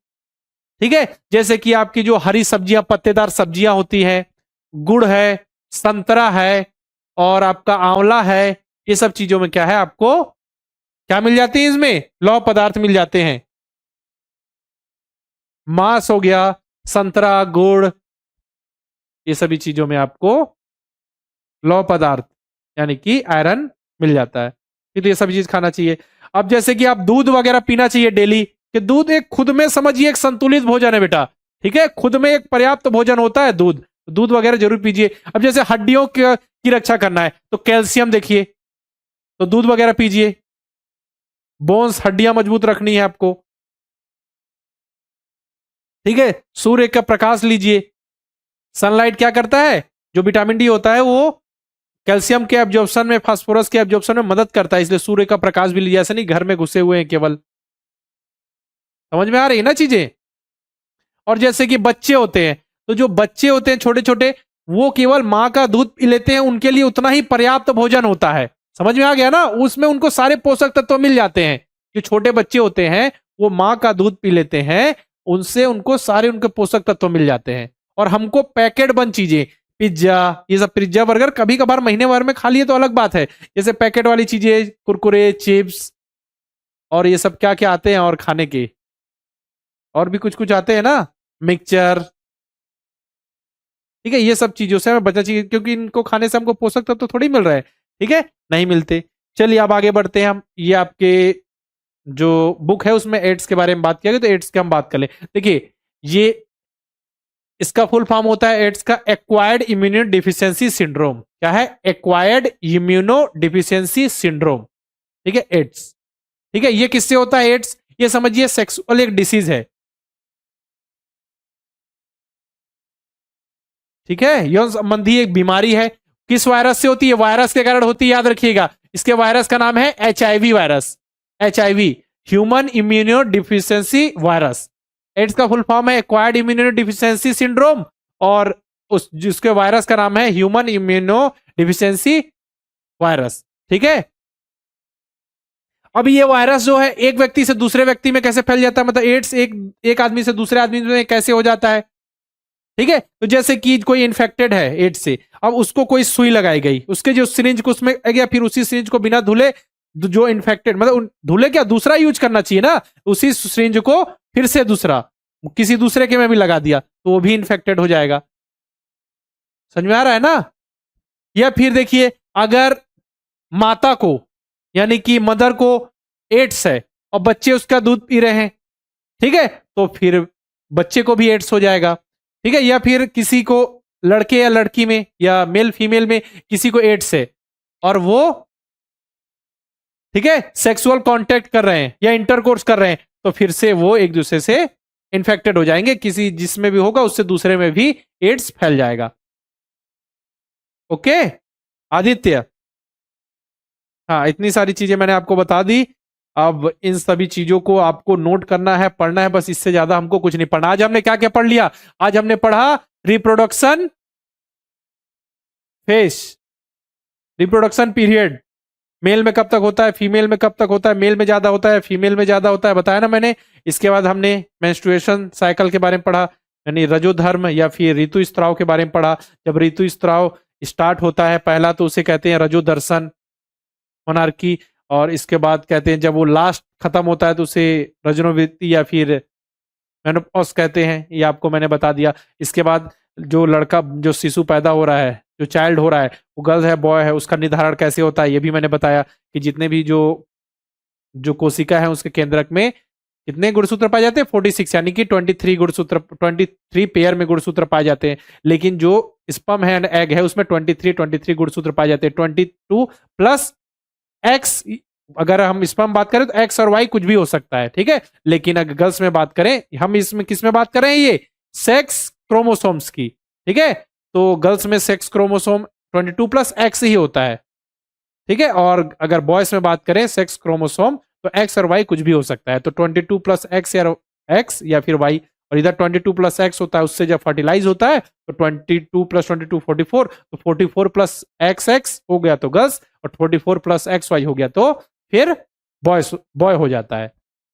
24 मतलब 44 प्लस एक्स वाई बॉय, और 44 प्लस एक्स गर्ल्स, ठीक है ना।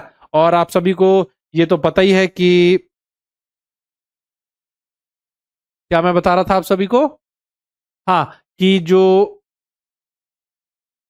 जैसे कि जो निषेचित यानी कि फर्टिलाइज एग है, ठीक है, जो फर्टिलाइज हो चुका है, यानी जो जाइगोट है, तो उसकी कोशिका के केंद्रक, मतलब जाइगोट एक कोशिका है, उसके केंद्रक यानी उसके न्यूक्लियस में धागे जैसी संरचना पाई जाती है, जिसे हम गुणसूत्र यानी क्रोमोसोम्स कह रहे हैं, ठीक है। तो क्रोमोसोम्स किसके बने होते हैं? डीएनए के। डीएनए के अंदर क्या होता है? जीन, और डीएनए ही जो भी जो क्वालिटीज होती हैं उसको माता पिता से बच्चों में पहुंचाते हैं, ठीक है ना, जेनेटिक गुण होते हैं। पोल करेंगे बेटा, करेंगे। चलिए अब क्वेश्चन प्रैक्टिस स्टार्ट करते हैं बेटा, समय आ चुका है। पहला क्वेश्चन आपकी स्क्रीन पर ये रहा, चलिए जल्दी से। The periods of life when the body undergoes change leading to reproductive maturity is called. जीवन की वह अवस्था जब शरीर में परिवर्तन होते हैं जिससे प्रजनन की क्षमता या जनन की क्षमता विकसित होती है, उसे कहते हैं एडल्टहुड, इन्फेंसी, चाइल्डहुड या एडोलेसेंस। जल्दी से बता दीजिए। मतलब वृद्धि, ग्रोथ हो रहा है, ठीक है, चेंजेस आ रहे हैं, परिवर्तन हो रहे हैं शरीर में, जिससे जनन क्षमता विकसित हो रही है, तो उसे हम कहते हैं क्या? उसे हम कहते हैं एडोलेसेंस, यानी किशोरावस्था में चेंजेस आने स्टार्ट होते हैं। ओके, चलिए question number 2। Adolescence usually last up to the age of. किशोरावस्था सामान्यतः किस आयु तक रहती है? तो किशोरावस्था सामान्यतः किस आयु तक रहती है? आप ही बताएंगे, मैं नहीं बताऊंगा। बहुत ही सिंपल सा है। किशोरावस्था, टीन एज, इसे टीनेजर भी कहते हैं, बताए ना। तो कब तक रहती है? 18-19 तक, 18 to 19। हाँ, 18 to 19। देखते हैं जितनी पढ़ाई की उस बेसिस पे आप कितना कर पा रहे हैं, कितने क्वेश्चन कर पा रहे हैं, मुझे बताइएगा। आज टोटल 15 क्वेश्चन है। उन 15 क्वेश्चंस में से आप सभी कितने क्वेश्चन सही कर रहे हैं, ईमानदारी से बिल्कुल बता दीजिएगा मुझे, है ना। झूठ नहीं बोलना बेटा। मान के चलिए आपने झूठ बोल दिया, 13 सही किया, 15 बोल दिया, उससे क्या होगा? आपका कोई फायदा ना होगा, खुद में बेकार लगेगा। इसलिए जितने भी क्वेश्चन सही कर रहे हैं, खुद से पढ़ने के बाद आप बताइए मुझे लास्ट में, है ना। चलिए question number 3। Which of the following is the most conspicuous change during puberty. क्या है? यौवनारंभ के दौरान स्पष्ट परिवर्तन निम्नलिखित में से कौन सा है? यौवनारंभ मतलब प्यूबर्टी, यौवन आरंभ हो रहा है, तो उस समय सबसे मुख्य, स्पष्ट मतलब जो क्लियर दिखता है, वो चेंज कौन सा है? जरा बताइए। ऊंचाई में वृद्धि, आवाज में परिवर्तन, मस्तिष्क का विकास, या खान पान की आदतों में परिवर्तन? जो क्लियर दिखता है, तो क्लियर क्या दिखता है? सबसे क्लियर दिखता है इंक्रीज इन हाइट, ऊंचाई में वृद्धि। अचानक से ऊंचाई में वृद्धि हो जाती है बेटा, सबसे क्लियर। याद रखिएगा, आवाज में परिवर्तन जरूरी नहीं सब में आए, लेकिन ज्यादातर केस में, सबसे ज्यादा केस में क्या ऊंचाई में वृद्धि होती है अचानक से। इस दौरान प्यूबर्टी के दौरान जो हाइट है वो बढ़ जाती है। हाँ, इंक्रीज इन हाइट आपके बुक में भी क्लियर मेंशन है। तो यहां पे लिखा है ना, स्पष्ट परिवर्तन जो दिखाई देता है, मस्तिष्क में परिवर्तन, विकास क्लियर नहीं दिखाई देता है ना। कई लोग क्या होता है कि उनका विकास तो हो गया, लेकिन तो वो मतलब एकदम शांत शांत से रहते हैं, तो उनका अलग से लगता है अच्छा इनके जो का विकास सही से नहीं हुआ है। ठीक है, शांत शांत से रहते हैं, किसी किसी अलग अलग बिहेवियर होता है बिल्कुल, या कुछ क्वेश्चन पूछने में बोलते नहीं है, केवल वो लिखते अच्छे से हैं। बता, अगर उससे कुछ पूछा जाए तो बता नहीं पाते, लेकिन उनका दिमाग तेज है, तो होता है ना। वो चीजें क्लियर जो दिखती है वो है हाइट में वृद्धि। चलिए, fourth, why should we eat the right kind of food during the growing years? विकासशील आयु में हमें किस प्रकार का भोजन करना चाहिए? चलिए जल्दी से बताइए। जब ग्रोइंग एज है, जब हम बढ़ रहे हैं, ग्रोथ हो रही है हमारे शरीर में, तो उस समय हमको कैसा भोजन करना चाहिए? शरीर को ताप, अच्छा क्यों भोजन करना चाहिए पूछ रहा है ना। अच्छा, विकासशील आयु में हमें सही प्रकार का भोजन क्यों करना चाहिए? तापमान बढ़ाने के लिए? नहीं। तेजी से हो रहे विकास और वृद्धि के लिए? बिल्कुल सही। नींद आने से बचने के लिए? गलत। जल की मात्रा कम करने के लिए? बिल्कुल गलत। तो किस लिए? तेजी से हो रहे डेवलपमेंट एंड ग्रोथ के लिए। ठीक है, संतुलित भोजन, सही भोजन, ऐसा नहीं कि कुछ भी खा रहे हैं, डेली चिप्स खा रहे हैं, कुरकुरे खा रहे हैं, ठीक है, पिज्जा बर्गर यही सब खा रहे हैं, तो इससे आपको ज्यादा पोषक तत्व तो थोड़ी मिलते, नहीं मिलते। मतलब पोषक तत्व तो बिल्कुल कम या मिलते ही नहीं, समझिए। चलिए, question number 5, which of the following is not a change of adolescence? निम्नलिखित में से कौन सा परिवर्तन किशोरावस्था का नहीं है? जरा बता दीजिए, कौन सा किशोरावस्था का नहीं है? जल्दी से बताइए। सिंपल सा है बेटा, बहुत ही सिंपल है।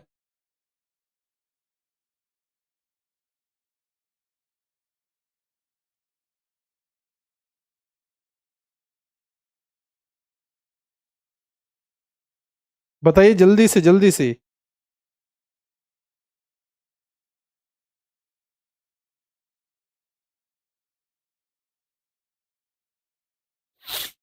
हाँ। कौन सा परिवर्तन किशोरावस्था का नहीं है? तो किशोरावस्था में ऊंचाई में वृद्धि होती है, हाँ। शरीर के आकार में परिवर्तन, हाँ। लड़कों में मूंछ और दाढ़ी आना, सही है। दूध के दांत अभी थोड़े बचपन में आते हैं, ये है नहीं है, मतलब कि ये किशोरावस्था के दौरान नहीं होता। तो ऑप्शन नंबर डी आपका करेक्ट है। चलिए, question number 6, the changes which occur at adolescence are controlled by? किशोरावस्था में होने वाले परिवर्तन किसके द्वारा नियंत्रित किए जाते हैं? तो किशोरावस्था में यानी एडोलेसेंस में जो भी चेंजेस आते हैं, यौवनावस्था में जो भी चेंजेस आते हैं, उसको कंट्रोल किसके द्वारा किया जाता है? हार्मोन के द्वारा। और हार्मोन का स्त्राव होता है अंतःस्त्रावी ग्रंथियों के द्वारा, आपको पता है ना। और हार्मोन क्या है? एक केमिकल सब्सटेंस है। तो यहां पे सिंपल सा आंसर आ गया, ऑप्शन नंबर सी। ठीक, ऑप्शन नंबर सी। चलिए, question number 7, what is the name of the female hormone? स्त्री हार्मोन का क्या नाम है? यानी कि यह पूछा गया है female hormone, female sex hormone या फिर मेल सेक्स हार्मोन, बताइए जल्दी से। फीमेल सेक्स हार्मोन का क्या नाम है? एस्ट्रोजन। और मेल सेक्स हार्मोन का नाम है testosterone. Estrogen female and male में टेस्टोस्टेरोन। इसके परिणाम से एस्ट्रोजन से फिर क्या होती है, जो ब्रेस्ट वगैरह का विकास होता है, मेमोरी ग्लैंड यानी दुग्ध ग्रंथियों का विकास होता है। ठीक है, और अगर जो टेस्टोस्टेरोन है उससे लड़कों के चेहरों पे बाल स्टार्ट हो जाते हैं, दाढ़ी आने स्टार्ट हो जाती है। Which one of the following is known as the master gland? निम्नलिखित में से किसे मास्टर ग्रंथि कहा जाता है? जरा बता दीजिए, किसे मास्टर ग्रंथि कहा जाता है? ये देखिए, जो मास्टर ग्रंथि, ये क्या है? Sweat gland. तो ये तो पसीने वाली ग्रंथियां हैं, जो मैंने बताया ना किशोरावस्था के दौरान ये बिल्कुल एक्टिव हो जाती हैं। तो इसे पसीना वसीना जरा शरीर में लिखता है, क्योंकि उस समय हेयर डेवलपमेंट होते हैं आपके प्यूबिक एरिया में, अंडर आर्म्स वगैरह में। ठीक है, तो देखिए ये क्या है? Sweat gland. तो ये तो नहीं आएगा, सेरेब्री ग्लैंड लार ग्रंथि नहीं, मेमोरी ग्लैंड नहीं, पिट्यूटरी ग्लैंड यानी कि पीयूष ग्रंथि, जो पीयूष ग्रंथि होती है उसे मास्टर ग्रंथि कहते हैं, क्योंकि इस ग्रंथि से जो हार्मोन का स्त्राव होता है, सिक्रेट होता है, उसका जो आदेश पाकर फिर बाकी जो अंतःस्त्रावी ग्रंथियां हैं वो अपने हार्मोन को सिक्रेट करती हैं। और जो समझिए कि जो स्पर्म से,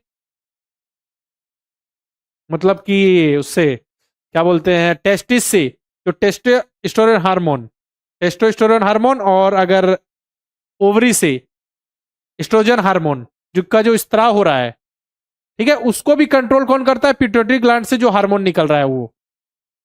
ठीक है, चलिए question number 9, the shedding of the released egg and the thickness lining of the uterus along with blood vessel is result in, क्या है? निष्कासित अंडाणु तथा रक्त वाहिनियों सहित गर्भाशय की मोटी परत के नष्ट होने को क्या कहते हैं? ठीक है, देखिए क्या हो रहा है कि जो जो एग फर्टिलाइज नहीं हुआ, निषेचित नहीं हुआ, ठीक है, उसका फर्टिलाइजेशन नहीं हुआ, तो क्या होता है? हमको पता है जो भी जो गर्भाशय यूटेरस की जो दीवार है वो मोटी थिक हो जाती है, तो अब वो फर्टिलाइज नहीं हुआ तो वो ब्लड वेसल्स के साथ फटकर बाहर आ जाती है ब्लड के रूप में। इसे हम कहते हैं क्या? ऋतु स्त्राव या रजोधर्म या मेंस्ट्रुएशन साइकिल, मेंस्ट्रुअल साइकिल कहा जाता है। ठीक है, पीरियड्स जाता है। ठीक, ये 28 से 30 दिन में होता है बेटा। चलिए, what is the term use for the first occurrence of menstruation during the onset of puberty in girls?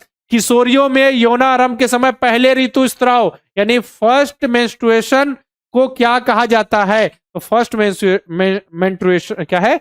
Menstruation, ठीक है, हाँ, उसको कहा जाता है मेनार्की, उसे कहा जाता है मेनार्की। और लास्ट जब खत्म होता है तो उसे मेनोपॉज कहा जाता है। ठीक है, याद रखिएगा, आंसर आएगा occurrence of menstruation, menstrual cycle कहा जाता है या मेंस्ट्रुएशन कहा जाता है। ये तो फर्स्ट अकरेंस होता है तो उसको मेनार्की रजोदर्शन, लास्ट जब समाप्त होता है उससे रजनोवृत्ति या फिर मेनोपॉज कहा जाता है। ठीक है, चलिए कैसे याद रखेंगे? समाप्त हो रहा है, पॉज, पॉज मतलब रुक जाना, तो बस समझ में आ जाएगा। और देखिए ये हिंदी में देखें, इसको हिंदी में देखिए, एक इंग्लिश में याद कर लीजिए, एक हिंदी में रजो दर्शन मतलब किसी चीज के दर्शन फर्स्ट टाइम हुए। ठीक है, फर्स्ट टाइम आया तो याद करने का तरीका बता रहा हूं ना। ठीक है, तो ये रजो दर्शन, और मेनोपॉज, पॉज मतलब रुक जाना। ठीक है, रजो दर्शन मेनार्की और इसे मेनोपॉज रजनोवृत्ति। चलिए, चूज द करेक्ट स्टेटमेंट, सही कथन चुनिए। The baby will be a boy, शिशु लड़का होगा, जो भी बेबी है, जो भी चाइल्ड है वो लड़का होगा। कब? बताइए कब होगा? हेलो, आवाज आ रही है?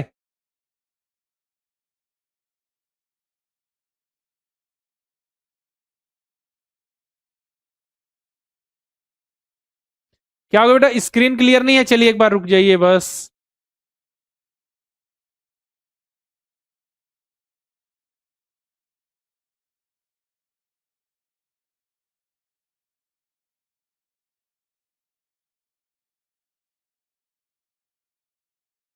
अब क्लियर है?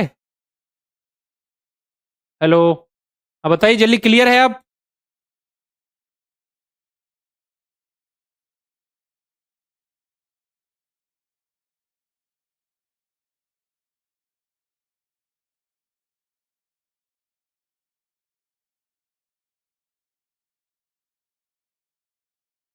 जैसे ही क्लियर हो जाए मुझे बताइए, बस ये क्लास होने ही वाली है। क्लियर है ना? चलिए, तो वही है, तो जब लड़का कब होगा? जब वाई गुणसूत्र वाला, क्या होगा? लड़का कब होगा बेटा? जब वाई गुणसूत्र मतलब वाई क्रोमोसोम वाला जो स्पर्म है वो शुक्राणु मतलब कि जो अंडाणु यानी एग से फर्टिलाइज होगा। The sperm carrying Y chromosome fertilise the egg, तब लड़का हो जाएगा। The sperm carrying X chromosome और फर्टिलाइज विद एग, तो फिर तो एक्स एक्स डबल एक्स हो जाएगा, फिर लड़की हो जाएगी। लेकिन एक्स वाई में क्या होता है? लड़का होता है तो जो स्पर्म के पास वाई क्रोमोसोम है, और आपको पता है एग के पास तो जो सेक्स क्रोमोसोम होता है वो क्या होता है, वो होता है आपका एक्स। तो एक्स वाई से यहाँ पे ऑप्शन नंबर ए करेक्ट होगा, option number A.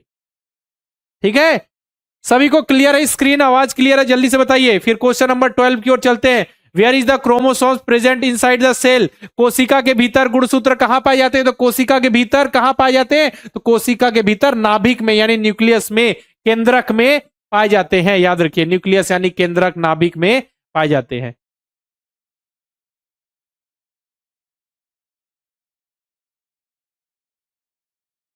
The nucleus, नाभिक में पाए जाते हैं। ठीक है बेटा, इसकी रिकॉर्डिंग देख लीजिएगा बस। क्लास 5 मिनट और फिर ये क्लास समाप्त होने वाली है। ठीक है, चलिए, वेरी गुड। अब चलिए क्वेश्चन नंबर 13 में चले। इन frog which of the following hormone is necessary for the Metamorphosis? ठीक है, मेढकों में रूपांतरण या कायांतरण, जिसे मेटामॉर्फोसिस कहते हैं, के लिए निम्न में से कौन सा हार्मोन आवश्यक है? कौन सा हार्मोन जरूरी है बताइए। मेटामॉर्फोसिस मतलब वो लार्वा से एडल्ट में रैपिड चेंज होते हैं ना उनमें, तो किसके कारण? वो थायरॉक्सिन हार्मोन बेटा, थायराइड ग्रंथि जो होती है वो थायरॉक्सिन हार्मोन रिलीज करती है। अगर पानी में आयोडीन की मात्रा कम है तो आयोडीन की मात्रा कम है तो थायरॉक्सिन हार्मोन कम बनेगा, तो थायराइड ग्रंथि उसको क्या हो गया, रिलीज नहीं कर पाएगी, स्त्राव नहीं कर पाएगी, तो फिर जो मेढक है उसका ग्रोथ नहीं हो पाएगा, लार्वा ही रह जाएगा, छोटा ही रह जाएगा। लेकिन अगर पानी में आयोडीन की मात्रा सही है जहां पे मेढक है तो फिर थायरॉक्सिन हार्मोन बनेगा, थायरॉक्सिन हार्मोन का हो जाएगा। तो क्या होगा यहाँ पे, कौन सा है? थायरॉक्सिन आएगा, थायराइड ग्रंथि द्वारा। Option number D. अभी मैं पूछूंगा कितने क्वेश्चन सही हो रहा है ना। चलिए question number 14। What are sex chromosome responsible for? लैंगिक गुणसूत्र किसके लिए उत्तरदायी होते हैं? जो लैंगिक गुणसूत्र होते हैं, जो सेक्स क्रोमोसोम होते हैं, वो किसके लिए रिस्पॉन्सिबल होते हैं? भोजन को पचाने के लिए, रक्त बनाने के लिए, शिशु के लिंग का निर्धारण करने के लिए, शरीर के तापमान को बनाए रखने की। तो क्या आएगा? Determine the sex of the baby, मतलब जो बच्चा होगा, जो चाइल्ड होगा, वो लड़का है या लड़की है, उसका निर्धारण कौन करता है? Sex chromosome. ठीक है, चलिए, सेक्स क्रोमोसोम। अब हमने 14 यानी 14 क्वेश्चन हमने सॉल्व कर लिए हैं, और आप सभी के कितने कितने क्वेश्चन सही हो रहे हैं बस एक क्वेश्चन के बाद मुझे बताइएगा। ठीक है, ये हो गए 15 question. Which of the following is the right meal for adolescent? निम्नलिखित में से किशोरों के लिए उपयुक्त भोजन कौन सा है, जरा बताइए। ठीक है, किशोरों के लिए मतलब आप सभी के लिए। ठीक है, आप उस एज में, आप वृद्धि, ग्रोथ, डेवलपमेंट के एज में है, तो आपके लिए सबसे उपयुक्त भोजन कौन सा होगा? Chips, noodle, cold drink? बिल्कुल नहीं। रोटी, दाल, सब्जियां? रुक जाइए, इसमें चावल, नूडल्स, बर्गर? नहीं। सब्जी, कटलेट, चिप्स, नींबू? बिल्कुल गलत, इसमें कटलेट नहीं, चिप्स नहीं। तो देखिए यहाँ पे सब कुछ सही है, चपाती, दाल, वेजिटेबल्स। ठीक है, ऑप्शन नंबर बी आएगा। चलिए अब मुझे बता दीजिए जल्दी से कि आप सभी ने कितने कितने क्वेश्चन सही किए, और मुझे यह भी बताइए कि हमने इस चैप्टर को जो पढ़ा है उस बेसिस पे आपके सारे क्वेश्चन सॉल्व हो रहे हैं या नहीं। उसी बेसिस पे आप प्रैक्टिस सीट और चैप्टर टेस्ट भी सॉल्व करेंगे और बहुत अच्छे नंबर आपके एग्जाम में आएगा, और एग्जाम में भी इसी कॉन्सेप्ट को याद रखते हुए अच्छे से परफॉर्म करना है।